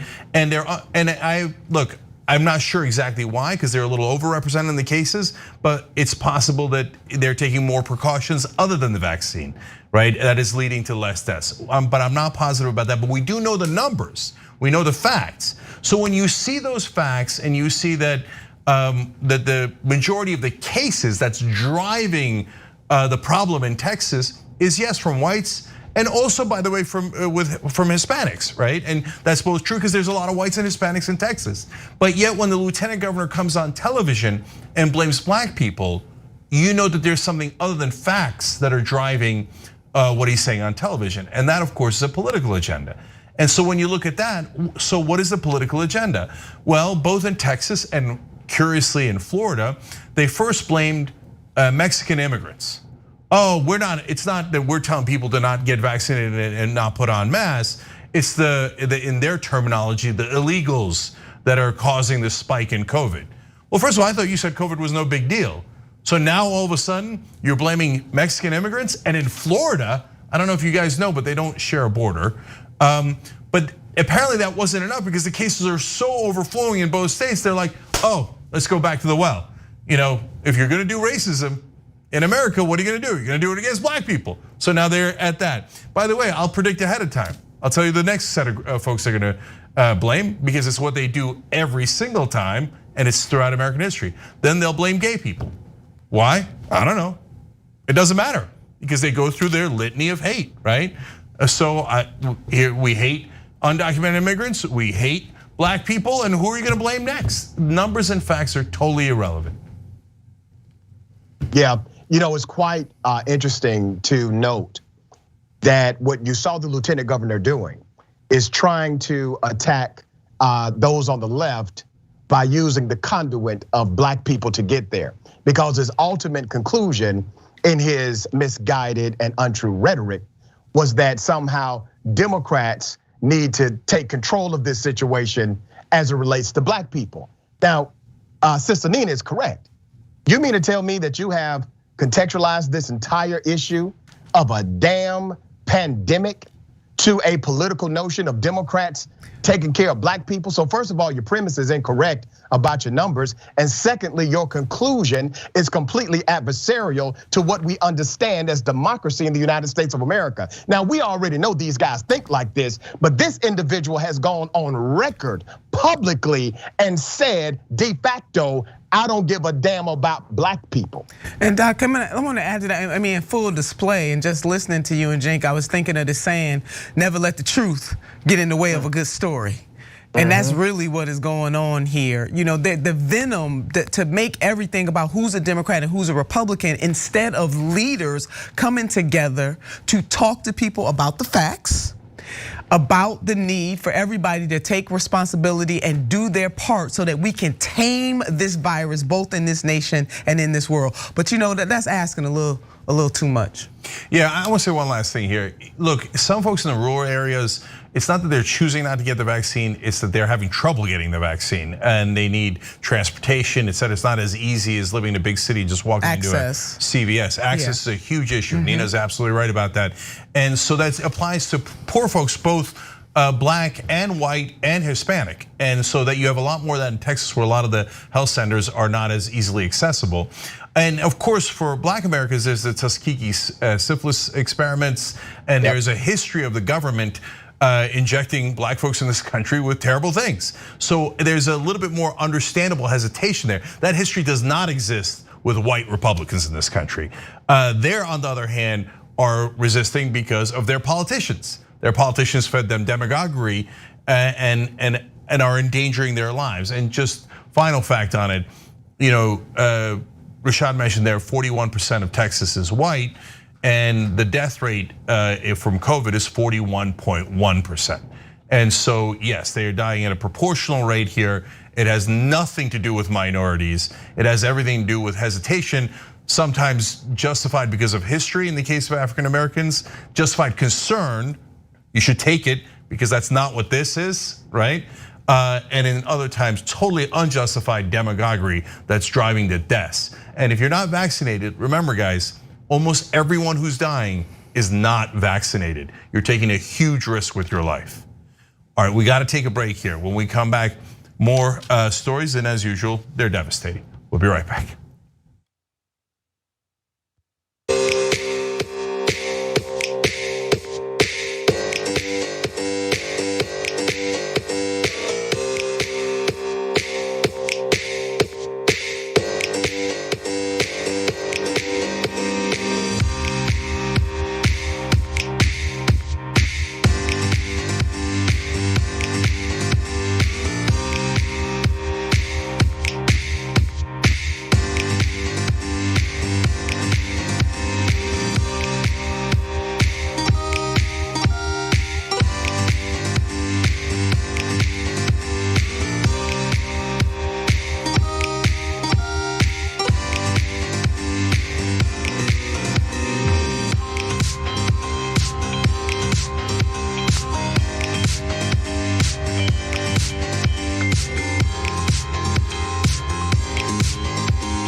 During the social break, let me read some of your comments. I'm going to try to do the name and the comment here, even though you warned me against it in your own comment. Leith Kristen Merrow wrote in saying, very generous, really appreciate the super chat here. I'm on the East Coast, I live just outside DC actually, and 40 minutes behind, but no need to read my comment. I'm gonna read it anyway because you're wonderfully generous. I'm fortunate, so at least I'm giving money to a good cause. Love tonight's power panel lineup. Nina Turner, 3 exclamation points. Broke my heart in terms of the results, of course. We're gonna talk about it in the bonus episode for the members tonight a little bit. We're gonna just touch on it and have a conversation about it. We'll also get into my favorite questions, which is, Nina, what did you do in high school? So we'll find out if she was in band. All right, and then Leith ended with, Jank, yay, pronounced my name right 5 times. But last time, no, it's like a Keith with an L. Leith. Okay, there you go. All right, thank you, brother. We appreciate it. Or sister? God, I'm so bad at this. Okay. All right, let's go to Forrest Dudley. Writing in, love you, Nina, and just wanted to say that the fact that the establishment was so terrified of you that they funneled unprecedented funds and even accepted the optics of Trump donor donations to beat you is the highest form of flattery for them. Yes, they were flattering you to the tune of millions of dollars spent against you. Oh yeah. So we'll talk a little bit about that, like I said in the bonus episode. Debbie Stober is going to get to see that. She just joined by hitting the join button below on YouTube. Anna Marie Starr says, Dr. Richie and Nina, tomorrow's my birthday and this power panel has to be the best damn birthday gift. Thank you, TYT, for continuing to fight for the people. I'm proud to be part of the fight. Happy birthday. Yeah, happy birthday, and we're proud to have you. Yeah, we are. All right, and now go to Twitch. Elder Mind Pulse gifted 50 subs, which is incredibly generous. I love the way the community works together. Melissa Defender gifted 8 subs. Dave Schmidt gifted 2 subs. Mischief of a Sleepwalker gave 500 bits, and so did Crazy Hawaiian. You're not crazy to me. Thank you. And Pale Blue Dot says that Florida does share a border that's concerning. It's with Alabama and Georgia. Okay, we'll be back.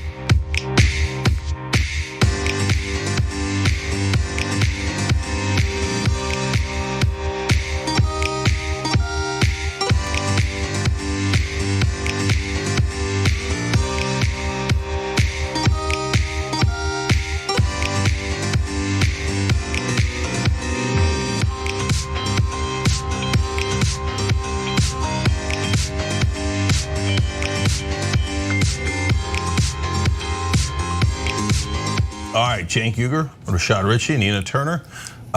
Great hour ahead for you guys, so let's keep it going. Rashad, take it away. Let's keep it going. We know some things. We know that media narratives shape social perspective. We know about some of the media tricks. In academia, there are media theories such as gatekeeper theory, agenda setting theory. Let me bring your attention to one of those theoretical frameworks in play. The terrorist, I'm gonna call him exactly what he is, the terrorist who has been treated like a child, really. Fox News and CNN did a terrible job covering the DC bomb threat, as we all have been talking about. Fox reported on Thursday, get this, that there was no apparent motive for Floyd Ray Roseberry, no motive whatsoever. They didn't know it. The man who threatened to detonate several bombs in the Washington, D.C. area, okay? However, Roseberry live streamed the event mentioning that he was willing to, and I quote, die for the cause. He told you what his motive was on his own media apparatus, but it was reported that they could not figure out what his motive was. He also said part of his motive was that he wanted Joe Biden, the president of the United States, to resign. Another indication of motive. It was definitely political, right? Let's just go to these videos. Here's Fox News first. A man claiming to have a bomb in his truck near the US Capitol surrendered after an hours-long standoff. Law enforcement did not find a bomb in the vehicle, but say they collected possible bomb-making materials. So far, no word on a possible motive. Really? No word on a possible motive? Well, how about this? If you blow my truck up, man, hey, it's on you, Joe. I'm ready to die for the cause. And brother, if you said if you could do anything to save one life, you said you'd do it. Well, you got a chance. I want to go home Sunday. I want to go home and see my wife.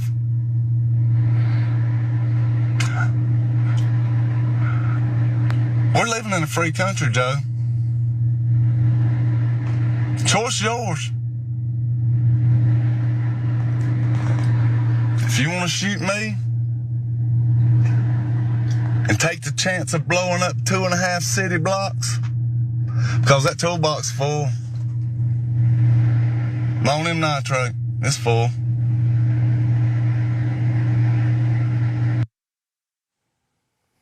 That's a terrorist, ladies and gentlemen. A terrorist is an individual that engages in extremism, criminality, violence, intimidation in order to seek and obtain a political goal. Very clearly, that person is a terrorist. Now remember, the media narrative has already said after this, hey, we don't know. We could not figure out what his motive was. We don't know. There's more. It's time for us to take a stand, fellas. We're the last generation. We're the last generation that's going to have the balls to stand up for what's wrong with this government. And you know, I done some reading. Once this head Biden's out of office and the Democrats are all sitting down there in the jailhouse, our president's going to be Donald Trump. And there is no limit on his pardons. He can have a pardon of 10 billion people. And there ain't a law saying he can't. I think I'm going to accept one of them pardons when the time comes. Now listen, when a white supremacist says, I've been doing some reading, everybody's in trouble, okay? Now, remember, this individual, this terrorist, is getting the benefit of the doubt, even by CNN. They don't get away scot-free on this. Let's go to CNN. This is what they said. The chief, shortly after he made that statement, also said that his understanding was that the suspect had been dealing with a lot of personal trauma, perhaps deaths in his family, deaths from people who were close with him. That there were personal, I guess I would say personal burdens weighing on him in this moment, as you might expect from someone who is desperate enough to drive up onto the sidewalk outside of the Library of Congress and say that they have an explosive device. Shame on you. First of all, I don't give a damn about the thoughts and the feelings of this terrorist. And to be quite honest with you, if this person would have been black or if their last names would have been Muhammad, I promise you, you would not have given a damn about their thoughts and their feelings and what they're going through in life. The bottom line is everybody's going through something. We all have pressures because it's called life. The benefit of the narrative, ladies and gentlemen, has been given to this criminal. Why? Because of his white skin. That is why. This is white privilege at work. It's right in front of you. It's clearly evident. Emily G posted, let's go to this Twitter post, or this was a Facebook like post. Okay, so listen. These are the Facebook likes from the alleged perpetrator of the bomb threat in DC, okay? You see it, it's there, it's clear. We got some more, right? Gives you an idea of his background. Let me go to, because I thought this was a great highlight. Steve Marmol tweeted something quite interesting. And Steve says, do those personal issues involve him being white? Did they buy him Burger King? Question mark. Christopher Reeves says, who the hell is not dealing with personal issues? Just most of us don't, bomb places. We just eat too much fast food or sheet cake. If everyone with personal issues bomb places, hashtag MAGA terrorist, okay? Let's talk about it. Let's open it up. Cenk, what are your thoughts here?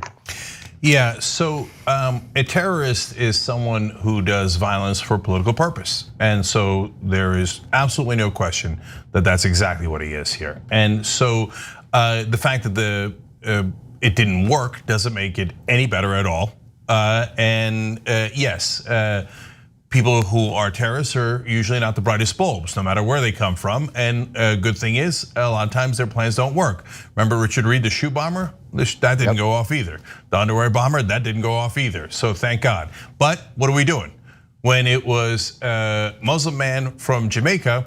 We've been taking our shoes off for 20 years now, okay? That's right. And you got a white man who says, I got a truck full of bombs and I'm looking to blow up 2 city blocks. We're like, oh, he had a tough day. Come on, he had a tough day. And so when Rashad calls it white privilege, I do this every time, and I really, if you're white, please, I'm begging you to think about if the shoe was on the other foot, right? So it's not that we're saying, no, that guy's perfectly mentally healthy. Of course not, right?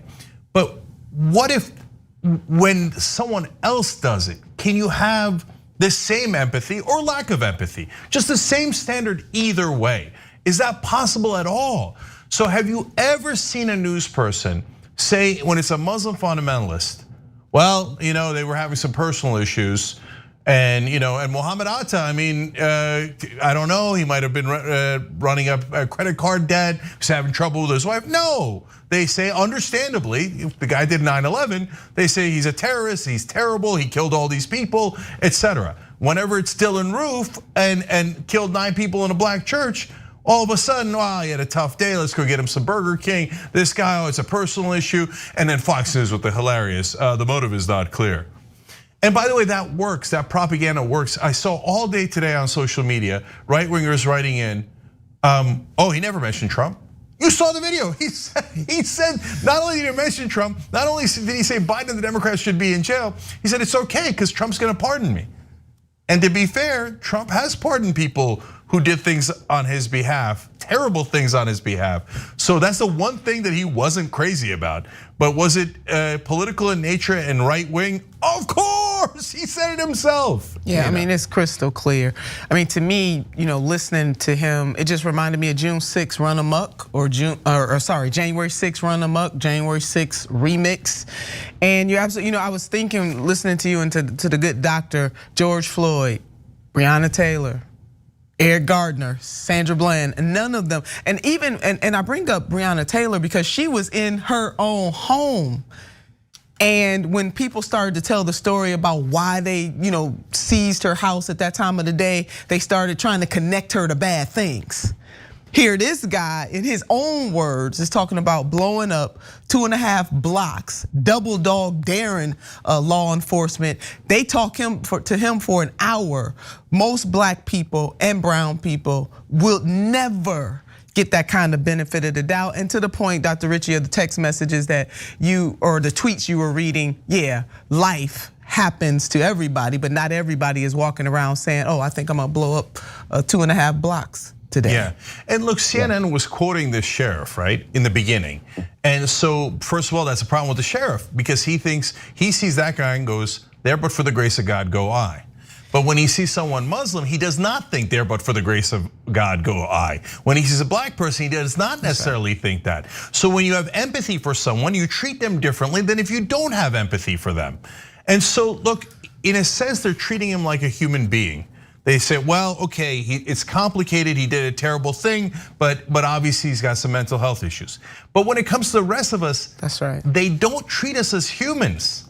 We're a dark, evil, non-human entity that is a threat to everyone else. And that's the part that is so damning. And then CNN reporter in that case followed up by saying, oh yeah, it's understandable, etc. And to Rashad's point, they say, oh, this terrorist is having a bad day. But look, it's not like the KKK were all mentally well. It's not like they were well-adjusted people who were living happy lives and decided, hey, you know what, every once in a while we should do a lynching. They were also had deep psychological problems. You don't do cross burnings and lynchings because you're doing well in your life, right? But that doesn't mean you go and go, wow, I mean, golly gee, maybe the guy was having trouble with his life. No, the guy's doing a goddamn lynching. I'm not interested in his life. That's certainly not relevant when we're talking about the crime that he is committing. And that level of terrorism has been with us a long time in America. Yeah. I want to make a quick point before we go to break, and that is this. I want to remind everyone that a dead man who was murdered by the police, who should be alive, George Floyd, received the stigma of being a criminal, of being the villain, even though he was murdered. And he was clearly murdered.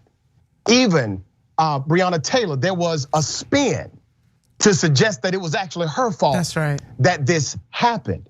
And we see this time and time again. So what I'm doing, I'm comparing the social narratives here to make it clear.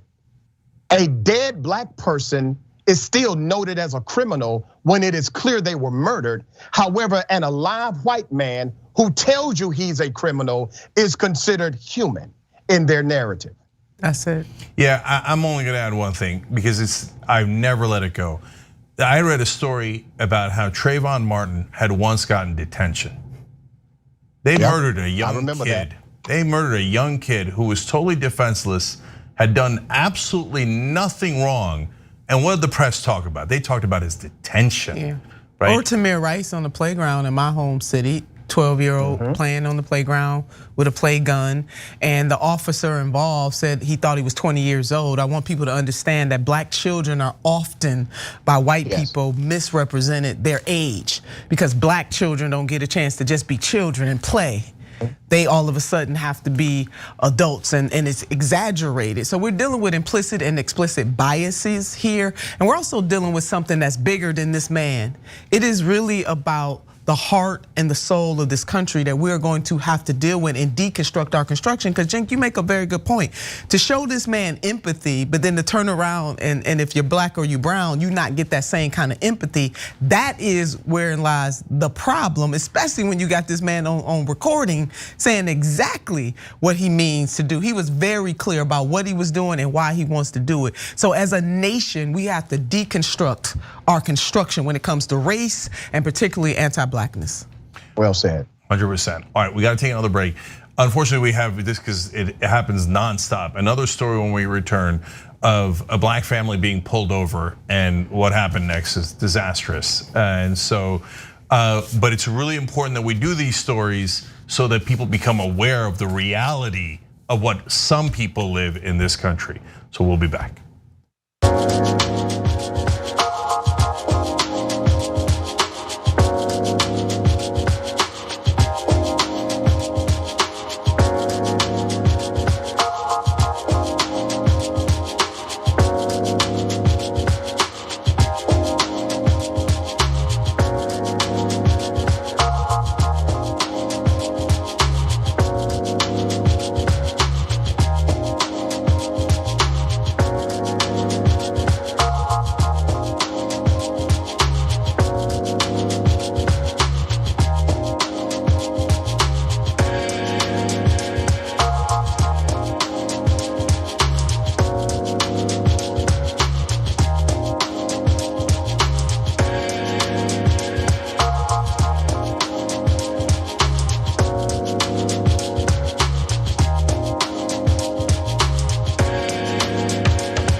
All right, back during the social break here, reading your comments and giving you programming notes. There's some great comments, but hold one second.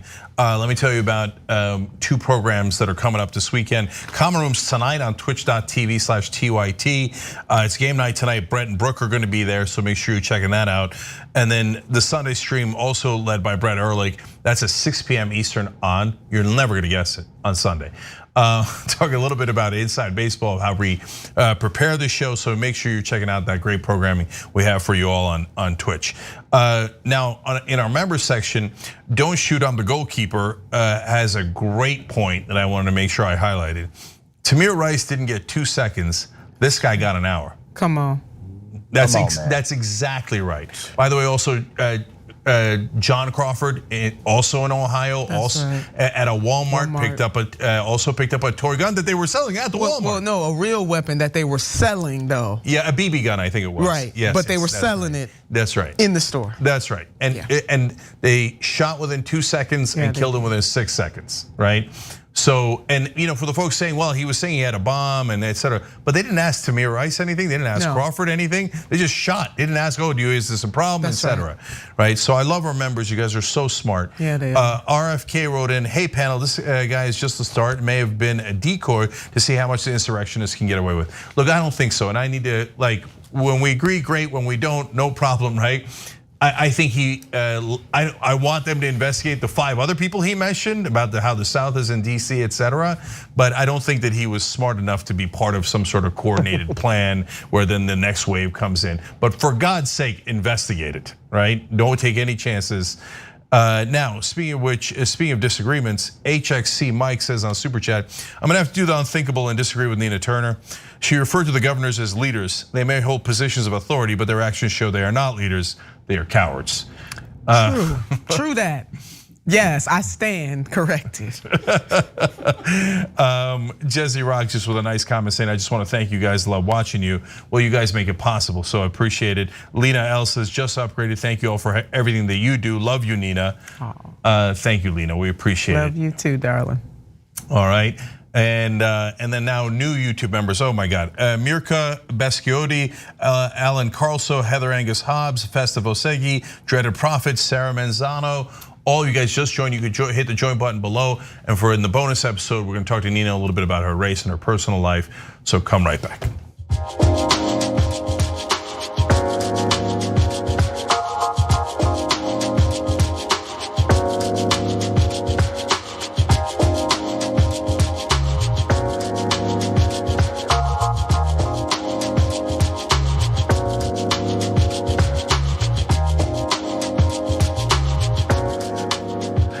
All right, back here, Cenk, Rashad, and Nina with you guys. And you guys too here. I'm gonna read one comment from Twitch before we move on. New Moon wrote in, Nina Turner, I can't wait for the day that I can vote for you for federal office. Thank you for all that you do for the American people. Oh, awesome. Thank you.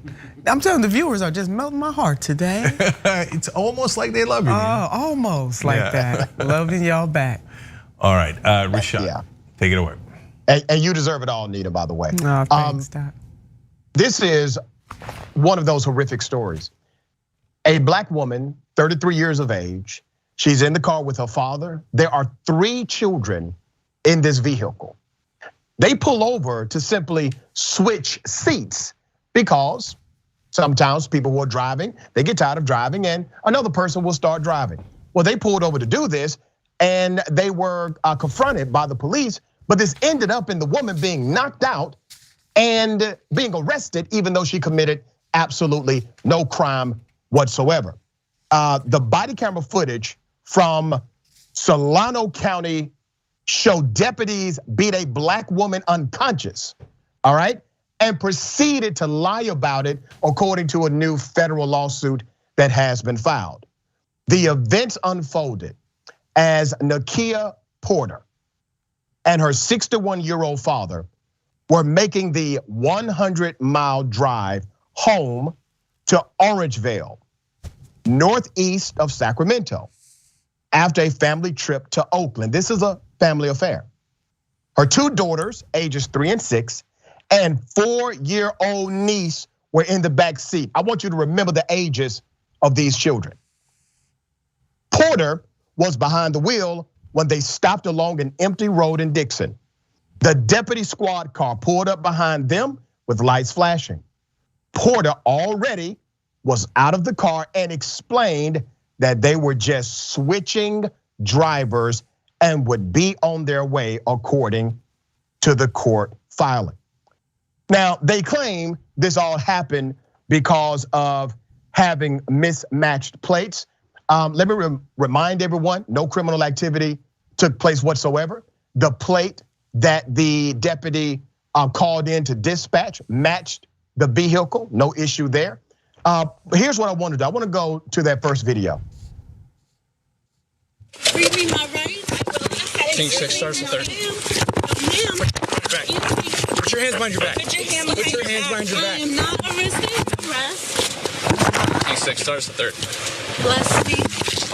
They are approaching me and putting me on the car with force. So those that are listening, I am not arrested. You have two different plates on your vehicle. Two different plates, but you're pressing on me. You're not reading. You're not listening. What are you doing?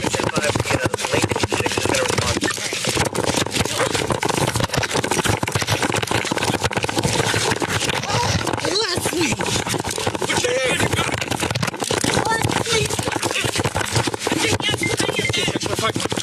Put your hands behind your back now. Get on your stomach. Get on your stomach. Get on your stomach.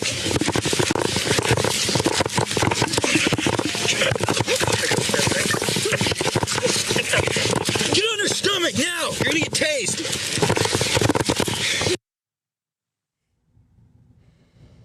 She then goes unconscious. The police officer actually makes a mention that she is unconscious. Let me give you some more background to this story. Porter and the court filing allege the deputies punched her in the head and the stomach, kneeled on her back and pulled her hair. She says she passed out seconds after the deputies closed the handcuffs. Porter, who is 5'2" and 125 pounds, says she was dragged unconscious to the back of the squad car, where she came to about 5 minutes later. Now remember, these police officers, these deputies, they are well aware that she is unconscious. Okay, that's an important part of this story. When the paramedics arrived, the arresting deputy, Dalton McCampbell, is heard saying Porter fought them. Never happened. Was knocked out for about 20 seconds and was able to walk herself to the squad car. Deputy Lisa McDowell estimates to the paramedics that Porter was unconscious for about 5 seconds. All lies, according to the court filing. Porter requested that she be transported to a hospital, according to the lawsuit. Deputies McCampbell and McDowell denied the request, continuing to lie to the paramedics by minimizing the assault and the injuries they had inflicted on Miss Porter, according to the court filings. Ladies and gentlemen, I want to remind you again, there are 3 children inside of that vehicle. And let me go to the parental side because I'm a dad myself. This father has to watch powerless as his little girl is being unlawfully assaulted by these monsters. They lie on the police report. They misrepresent what happened. They lie to the paramedics. Thankfully, the video evidence contradicted the fabricated facts, according to the attorney, Yasin Almadani, said so that what occurred here, we believe, was racially motivated beating and terrorizing of a black family. Porter also said, by the way, remember, she's 33. She said, I was doing my best to do everything right, giving no reason to be treated like this. Let's be very clear about what's happening in America. Over 90% of Americans believe that police reform must take place. 58% believe it must be dramatic. Hell, even 51% of Republicans believe that police reform must take place. Keep in mind that based on policy, all of these cops were in violation. Based on written policy, you will find this is not the way they're supposed to do their jobs, okay? That's written policy. But when you have a culture adversarial to the policy, culture will eat policy alive every day. And that's exactly what you're seeing. Infraction is nothing without enforcement. It's not enough to simply have a policy that is written or a rule that is available for others to see if you're not willing to enforce these policies and rules against those who are supposed to be the authorities of law enforcement. So the charges were dropped. She was arrested. The charges were dropped.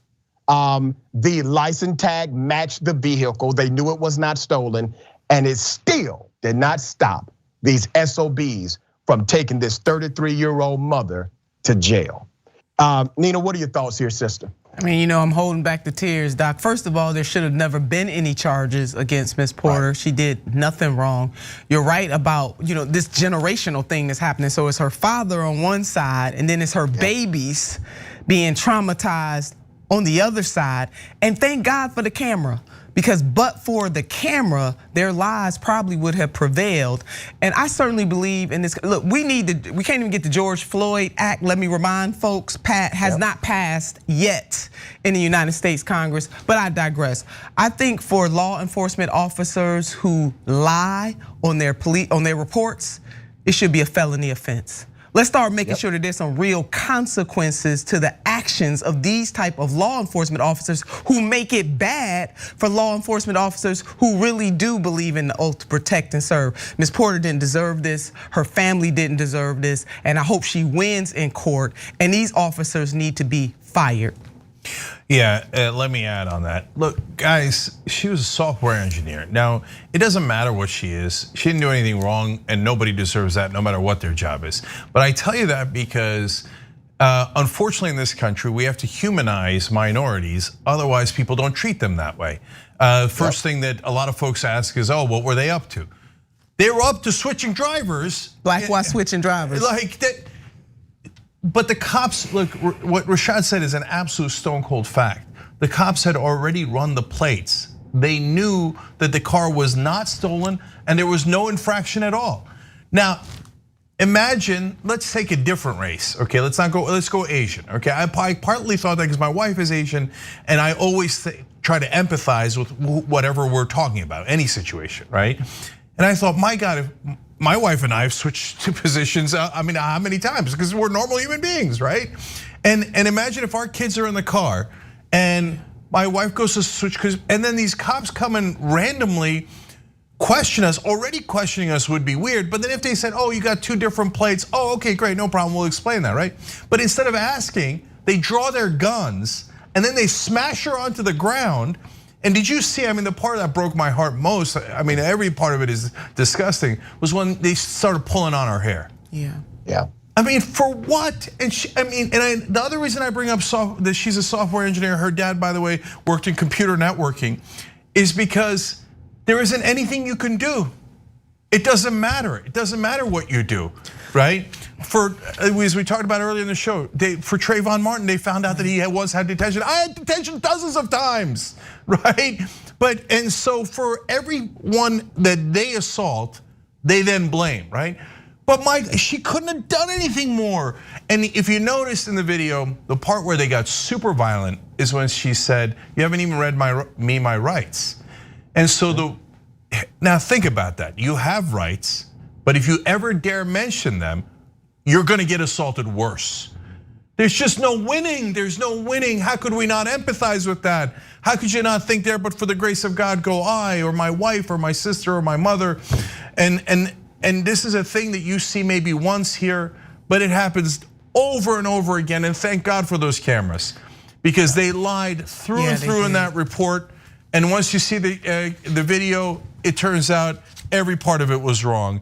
And guys, by the way, seeing these videos and sharing these videos makes a difference too. In Selma, Alabama, the #1 thing the civil rights leaders were concerned about was, we hope the reporters take a good picture. Because they knew they were gonna get beat, and they did get beat. They knew they were gonna get a cavalry charge, and they did get a cavalry charge. But the important thing was for the rest of the country to see it, because it had been happening for not just decades, but for hundreds of years. That's right. Right? That's right. And the problem was that nobody was seeing it. Nobody was seeing it. Now you're seeing it. So for God's sake, do something. That wasn't a tangent. You're right. So the act is named after George Floyd? Yeah. Nowhere, nothing. Not even in the discussion. And then you got folks talking about, we're gonna put 100,000 more, attaching to the infrastructure bill, we're gonna put 100,000 more police out there. When dealing with public safety is a universal thing. It's safety, it's jobs, it's schools. It's not just simply putting more law enforcement out on the street. And you know what, Jink? Why do we always have to qualify? I mean, you named her profession. I know why you're doing it. But there is something wrong in even that we got to give some extra quantification. We got to quantify the type of profession that she's in to humanize her. Everybody should be outraged by this. And Dr. Ritchie, you bring up a really good point about the fact that they broke protocol within their own department. That should be enough right there. Yep.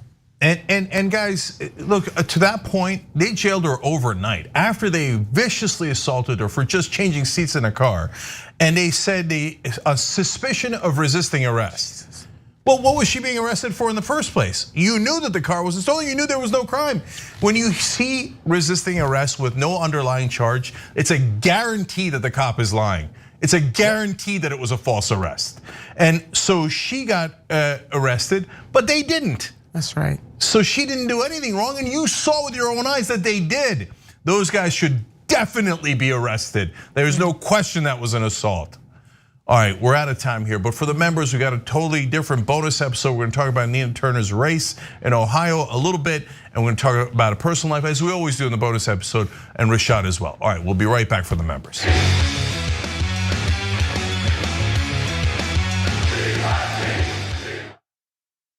You know, old school's pitched to me from Jank.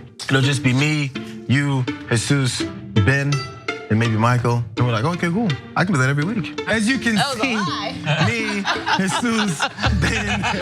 When you make the order, it says, don't exceed $20.01. So I'll just order literally anything to get it as close to that as I possibly can. I'm sorry that I ordered $45 worth of food and got an email saying, sir, would you like to rethink that? What are you talking about? I was in hell. I was just like, oh my God, the theater's empty, nobody's here. Everyone on screen keeps fucking cursing. Why did I let this happen? And the whole thing looks like it was shot through a glass of milk. My mom's gonna be so mad. If you're looking for a heart attack, the short way, baby.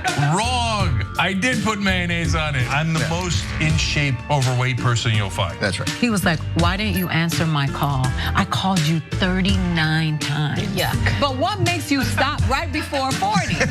You know, what makes you say, nah, man, I ain't doing that no more. I'm cool. And I called you back on the air. And I was like, okay, Kevin Smith, big shot. What the you said you'd come on and you didn't come on. I'm sure I took that very well. Yeah, you did. You called me back the next day and said, I thought it was 7 a.m. And there's now deep fake porn. I don't know if you guys have heard of this. Heard of it? I just had some in the car. I'll tell you who I'm not Ben Mankiewicz. Have you guys ever felt that? Not ever. And now it's just the three of us. This is the intimate hour. By the way, the last half hour of this, we're not even rolling. Fair enough. Easily. See, I watch movies. I'm done with both of you. Once Greg starts laughing, I can't stop. And I was just gonna ask you about getting high.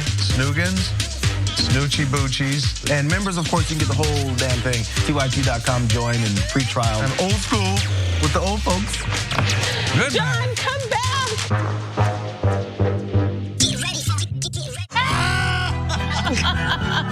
Field goal here.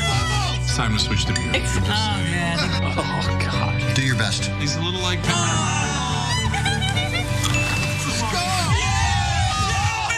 Oh.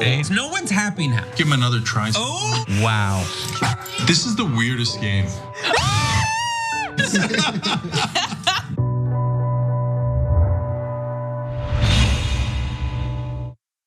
I'm Brett. I would like to refer to this segment as the Do I Still Have This Talent show. So I want to see if I can play harmonica without my hands.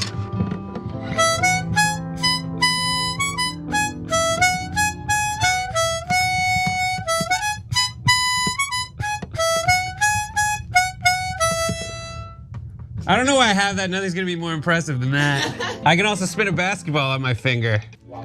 While drinking. I'm gonna spin a basketball on my finger while drinking apple juice. You can do this, dude. It's also flat. I don't know if that helps or hurts. And it seems to be somewhat wobbly. Ta-da!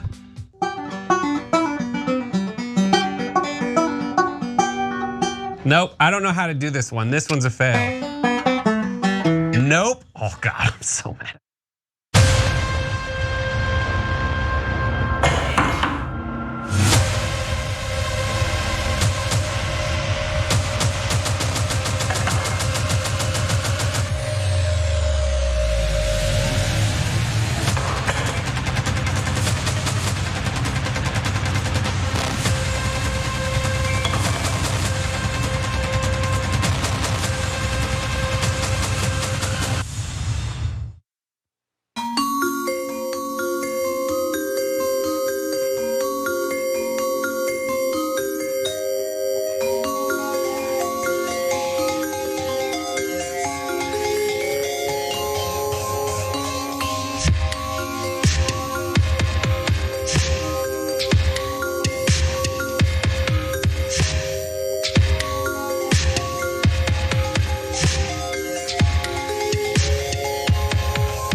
back in the bonus episode, Cenk, Senator Nina Turner, Dr. Rashad Ritchie.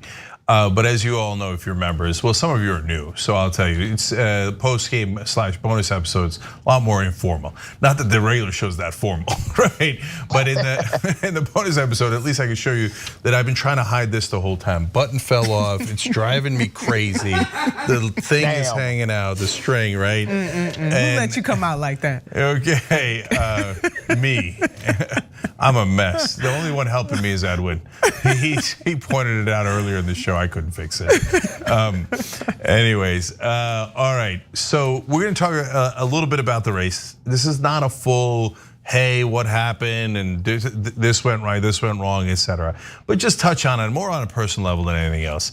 So Nina, obviously, you ran this incredible race, and it was a roller coaster ride.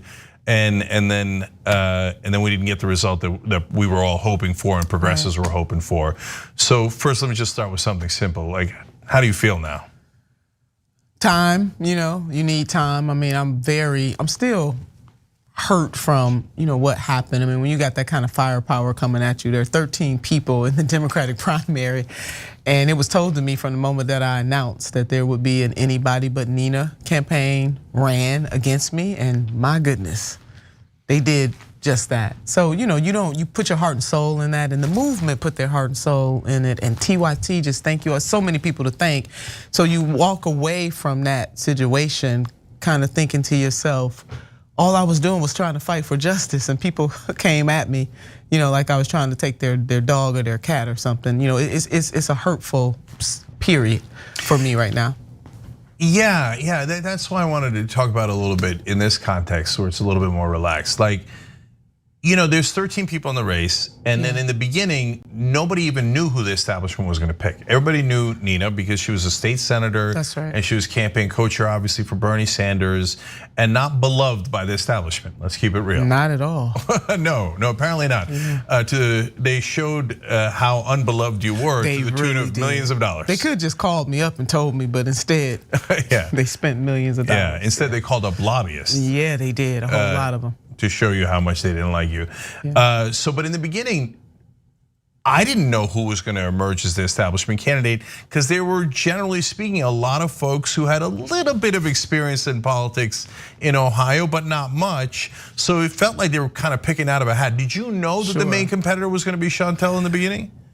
I kind of got the cues that it was going to be. I mean, there were people running like Senator Shirley Smith that I served in the Senate with, Senator Jeff Johnson. I was a fellow when he was, in the Senate. There was a rep running. So there were some people with a lot of political acumen, if you will. We had a young brother running who always reminded us that he was the youngest person running in the race. And he actually had a lot of heart, Tariq Shabazz. So, but I started to hear through the grapevine who the chosen establishment candidate was going to be, and then the rest is history, as we say. Yeah, and look, also on a personal level, it looked like the polling showed that you were up significantly. I was up significantly, and what my campaign was thinking that, we did the poll, and it was true at that time. That was latter part of May, early part of June, that that the forces that ordinarily would come in would say, okay, this is a competitive race, or not necessarily competitive. Nina Turner is winning this race. Maybe we won't invest so much in trying to defeat her. But no, I think that made them turn up even more, if you ask me. Yeah, no, it had the opposite effect. I think at this point it's nearly indisputable. I think the mainstream media actually is a rare thing we agree on. Sure. So like that poll was real and you were up 35 points. And so when they saw that, instead of going, oh, we have the leading Democrat in the race. Right, let's support the leading Democrat, and let's not waste money in a primary, which is the excuse they often make when it's a progressive challenging an incumbent or challenging an establishment Democrat. But in this case, when the roles were reversed. Open primary, the former Congresswoman is now Secretary of HUD in a clearly solidly Dem district. So you're gonna get a Democrat one way or the other, but it's what kind of Democrat. And I was also told, Cenk, by people who are more on the corporatist side who actually supported me, a donor, as a matter of fact, who navigate those circles, asked the question, why are you coming after Nina Turner like this? And this person was told she is not the right kind of Democrat. And they made that really clear. So there's no question that you were targeted. Yeah. Right? I mean, yeah. Obviously. Look, in my lifetime, I've seen folks targeted. I've been targeted. Sure, right? yes. So we've seen that. And by the way, when folks are targeted by the establishment, they are progressives about 100% of the time. You could be as conservative a Democrat as you want. You could be Cuellar in Texas. You could be Lipinski in Illinois. It doesn't matter how conservative you're, Gottheimer. It doesn't matter how conservative you are. You're never going to get targeted by the Democratic Party. But if you're progressive, and even if you have a 35-point lead, even if there is no incumbent, even if everything is checked off that you need to be, right? Yeah. They're still going to come after you. In fact, it turns out they can come after you even more, not less, right? So in a sense, unfortunately, your race was like the ultimate test of whether progressives are welcome in the Democratic Party. And we got a resounding answer, which was hell no. No, we're not welcome. And then even look at what's happening to India Walton, who's running in Buffalo. She wins the primary, against the incumbent. I mean, that was an incumbent. And now this incumbent has decided during the general, they're gonna do a write-in campaign to try to stop her. Not only is she a progressive, she identifies as a democratic socialist. She won that primary, but they're coming for her all the way through the general. So we can give you example after example. The progressive movement is gonna have to understand, and one of the things, and I'm doing a deep dive into my campaign, the good, the bad, and the ugly, things that were in our control, and also things that were not in our control, to analyze both for our campaign, but also for a larger movement. One thing is crystal clear from this campaign, that the corporatist wing of the Democratic Party will link up even with Trump Republicans to try to stop the progressive, to stop us because we want Medicare for all, $15 an hour minimum wage, moving up to a living wage, to deal with climate chaos. Because really, what was my crime? I ran a very policy, and this, Jen, and you talked about this and others on the TYT team night after night. I ran a very policy-oriented campaign, and I'm very proud that I did just that. So again, when you just look at it, face value, what was it about me that made them come so hard? It was because I was the progressive. And I think another thing, they want to stifle the hopes of the progressive movement, and so that made them come after somebody like me with a national profile, beloved. Ohio, like 85% of the donations that I got from the great state of Ohio came from the 11th congressional district. And even though we didn't win this race, we won the majority of working class blacks, Hispanics, and whites. So it did show that the progressive agenda, see, it wasn't the agenda, it was about me, the individual. Yeah, there's no question about that. And one more thing. So it was the media, right? And so here, I'll give you an example. Now, when you made a half a sentence about Joe Biden, critiquing him, but then saying something worse about Donald Trump, right? Something significantly worse about Donald Trump. The media framed you as being against Democrats, as if you were more right wing. But wait a minute, you're more left wing, you're more progressive, and arguably more of a Democrat. Now, and if you just took that comment out of context, you might say, well, okay, but she did say it, right? And maybe they thought it was like the most important thing in the world, even though it has nothing to do with policy. But on the other hand, when Chantel said over and over again that she liked working with the Republicans, she was bipartisan, and she had a record of being bipartisan. Okay, you want to say, hey, look, compromise, whatever, right? But then she started taking Republican donations. And then Robert Kraft, which is a giant Trump donor. That's and then, exactly right. And the press then does not emphasize that and leaves people with the misimpression, almost purposely, so I think purposely, so they would of course say not, but then I would ask them, then why did you do it? Right. That you were less of a Democrat, as if you were less left wing, when they know for a fact that you are more left wing, that you're trying to get the Democratic Party to be more Democratic rather than more Republican. And she's taken tons of money from Trump supporters, yet they don't mention that. So when you see that, how does that make you feel? Like, especially given that, to me, and I'll tell you, look, the reason I asked you how does it make you feel is that for me, that feels a little bit more despondent. Like, there's nothing we could do. The press is gonna frame us in a negative way.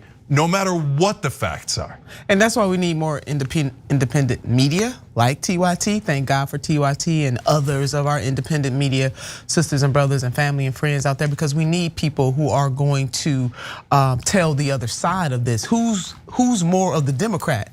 The person that's aligning with Trump Republicans, taking their money, the person that for the other side encouraged Republicans to vote. We are open primary state in Ohio, and I do support. I support open primaries, but they encouraged Republicans to actually vote in this race, to vote against me. So it was clear that I was the target. Anybody but Nina, 12 candidates and anybody but Nina campaign. But I want to take this just one step further. What is the biggest question? What really is the measure of whether or not we are making progress in this country? Is it how we critique two systems? Because that's really what I was, neo-fascism and neoliberalism. And I've said time and time again, but let me say it here. Neo-fascism is worse, it is quicker.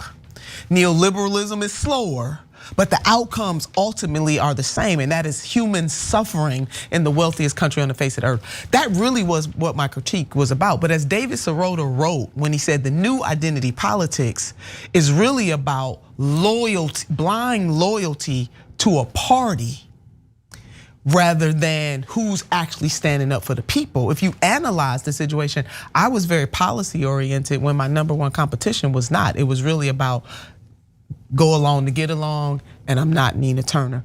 I come from the poorest city right now. Cleveland is the poorest city in the nation right now.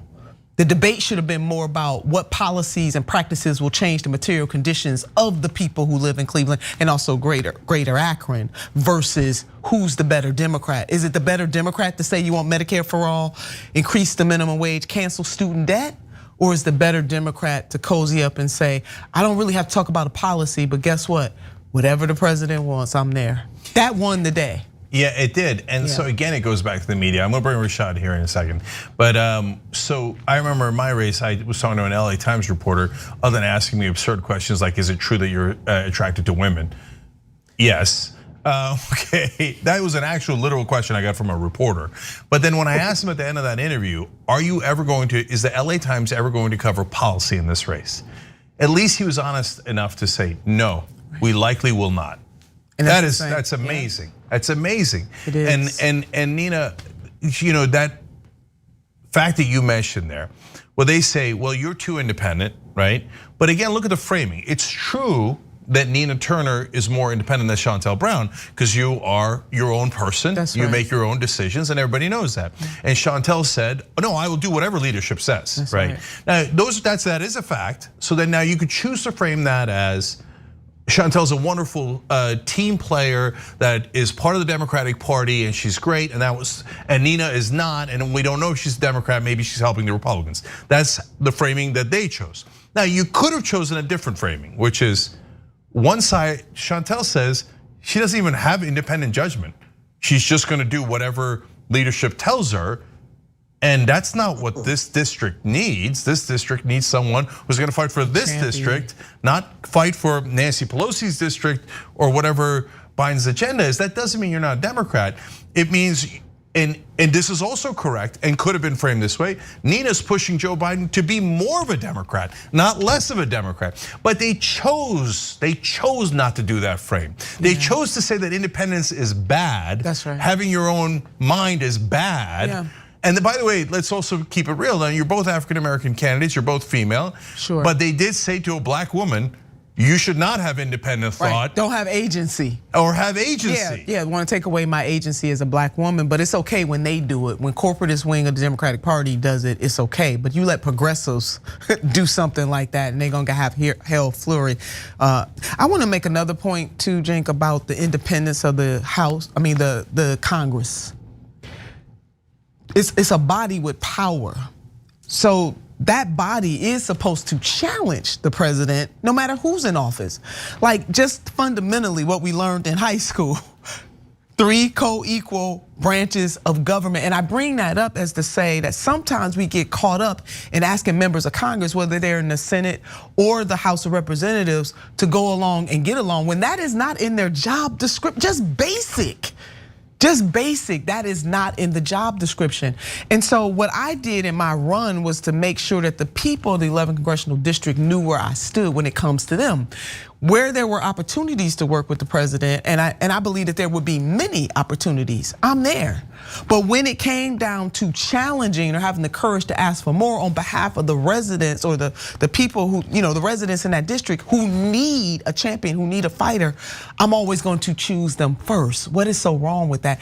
Very much in the footsteps of Congresswoman Shirley Chisholm, unbought and unbossed, very much in the footsteps of Fannie Lou Hamer, who, as you know, and Doc knows, in the 60s, her and her white counterparts in Mississippi, poor people came together to challenge the status quo of the Democratic Party at their time, challenging President Lyndon Baines Johnson and others, so much so that the president had a press conference, a nonsensical press conference, to try to stop her voice from being heard. Offered them 2 seats that had no voting power.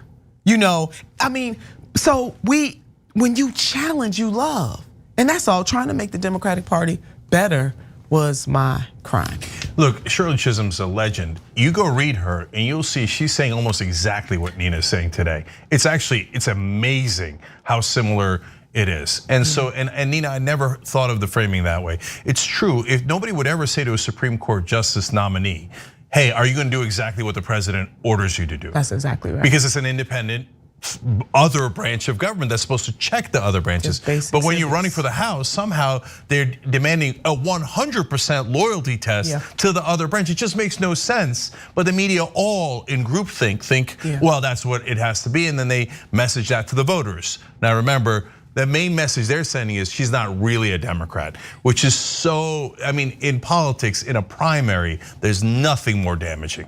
So, but Rashad, I monopolized time so much, nearly out of time. So I gotta let you ask a question about this, and then we'll move on to the other thing that I promised.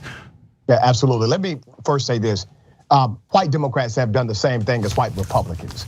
They have figured out ways to create an infrastructure to limit the voice of black folk who would actually be about progress and change.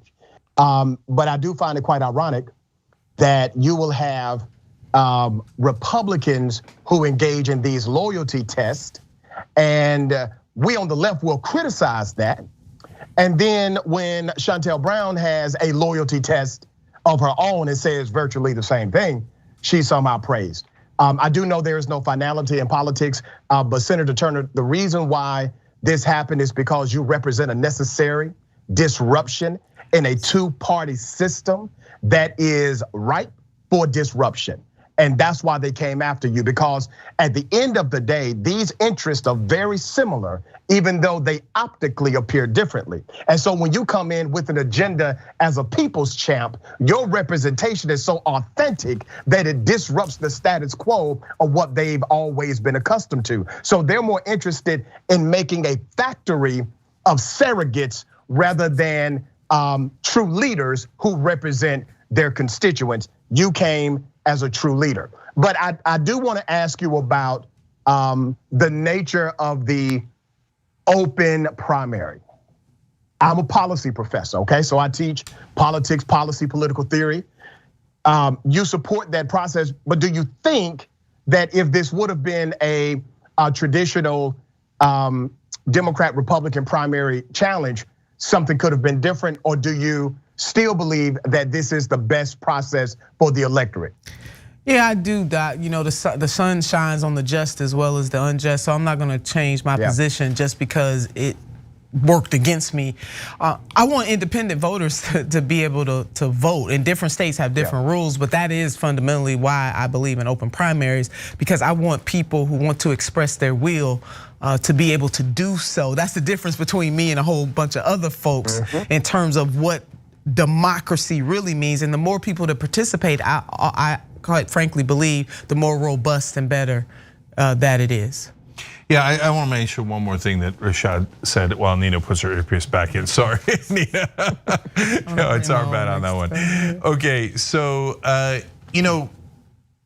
what they're doing is they're quashing dissent within the party, right? That's right. And that's what Rashad was referring to there, right? But if they do that, that's dangerous, because then it drives dissent to outside the party. and then you split the vote.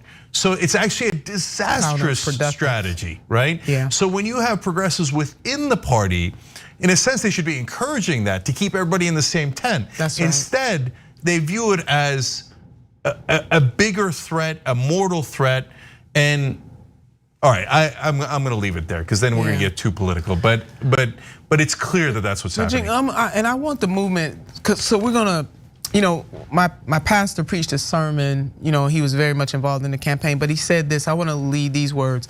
We don't like the outcome, but there's still lots of opportunity. And I think that there is promise in the problem if the movement itself learns from this and we emerge stronger. So I don't want people, it's all right to be upset. I am upset. I don't want people to get so discouraged. Do not get weary in well doing. And that really is, and Doc, I love that necessary disruption. I wear that, I receive that. But I think ultimately that really is what the other side they want the movement to be so discouraged and to lose hope that we stop fighting the good fight. No, we must continue to push forward. That's what I want this movement to know. Well, I'll end on the same note, at least on this topic. Look, I'm super lucky. I won a lottery at the beginning of my life where I got born with a gene of hope. And so what that does is it gives you a huge advantage. You know why? Because the answer is always relentlessness. Come on. And so no matter how many times they knock us down, we're gonna get back up, okay? Until they become discouraged. That's it. Right? Man, we could knock these guys down. We knock them down all the time, but we cannot knock them out. They just keep getting back up. And if we keep getting back up, guys, I guarantee you we win. So the reason they panicked over Nina is because there's something to panic about, because they know we're coming. Right?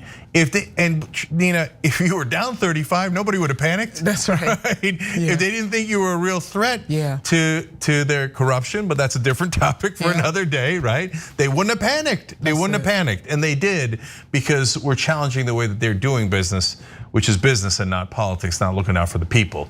And so, but that also means we got the people on our side. We just got to get past the gatekeepers of the press and let people know. If we let people know, they're good. Everybody who finds out loves us. That's right. So, and that's why they're worried. But I promised to talk a little bit about personal life, and I love this. So I'm going to do this with Nina at least. Okay. So, where'd you go to high school? You gotta get Dr. Richie in here. Yeah, no. I'm so Sean, on another day, we'll come for you, okay? Because we haven't done the high school thing with you, okay? Yeah. We'll come for you. But in the time that we have left, where'd you go to high school? John F. Kennedy High School. Okay, so that's in Cleveland, Cleveland. Ohio, okay, yeah. Well, because I got news for you. There's John F. Kennedy High School. Yeah, that's everywhere. true. No, you're absolutely right. Many John F. Kennedy High Schools. That's right. Okay, so you went to high school in Cleveland, and what were your extracurricular activities at all? If any, sports, band, key club? I participated in track. Oh, okay. And I also participated in the drama club. Oh, okay, that makes sense. Yes, preparation for the future. I did not know. All the world is a stage, as Shakespeare once famously said. But yeah, I was shy though. I mean, if you really want people to know something about me that they don't know, Jink and Dr. Richie, I am actually shy. Not was shy, I am still shy to this day. Nobody believes me. That. Wait, you don't believe me? I don't believe you either. It's the only time I've ever not believed you. Well, look, there could be a dichotomy, and you and I talked about this actually in Cleveland before the town hall. Like when I was in high school, the cool kids made me think I was lesser than, right? Me too. You too? I was not the cool kid. No, neither was I. And so we're cool now, though. Well, for some. Bless you. And so even though my natural personality is obviously not shy, right? It made me shy because it made me question myself. Sure. Right? Wait, they seem to know something and think that I don't know it. And so and as a rational person, I thought maybe I don't. They all seem to agree that I don't know these important things of how to be cool and which brand to wear. And back in my day, do you pull the socks all the way up or do you put them down or somewhere in the middle, right? Etc. And so it made me shy when I wasn't shy. Is that it, or no? You're like internally, I'm actually shy. No, a little bit of both. I mean, I went through something different, which is colorism. And we talk a lot about racism, but we don't talk about colorism. And so just for people who were like, what is she talking about? The whole notion that beauty and everything you are from a phenotype, the closer to white it is, the more beautiful. And so we internalize that, and then it is recycled, through generationally that. And so I went through that as a darker skinned black woman in growing up in the 80s, coming of age in the 80s. But yeah, colorism was the thing. So I remember a lighter skinned student of mine, not student, but classmate, excuse me. We were standing in line for a field trip. This was elementary school. And she came up and she rubbed her hand across my face, and then she rubbed her face, and she proudly said, my skin is softer than yours because I'm lighter than you. And let me give you another, so that works on your mind, works on your how you feel about yourself and your value and your self-worth. Even though my mother, who was lighter skinned, would always say the darker the berry, the sweeter the juice, trying to compensate for what was happening to me. One more quick story. When I was in high school, or it was a play I was trying out for, and this didn't happen at John F. Kennedy High School because I spent 1 year at another high school. But I wanted to be Lucy in a Charlie Brown play.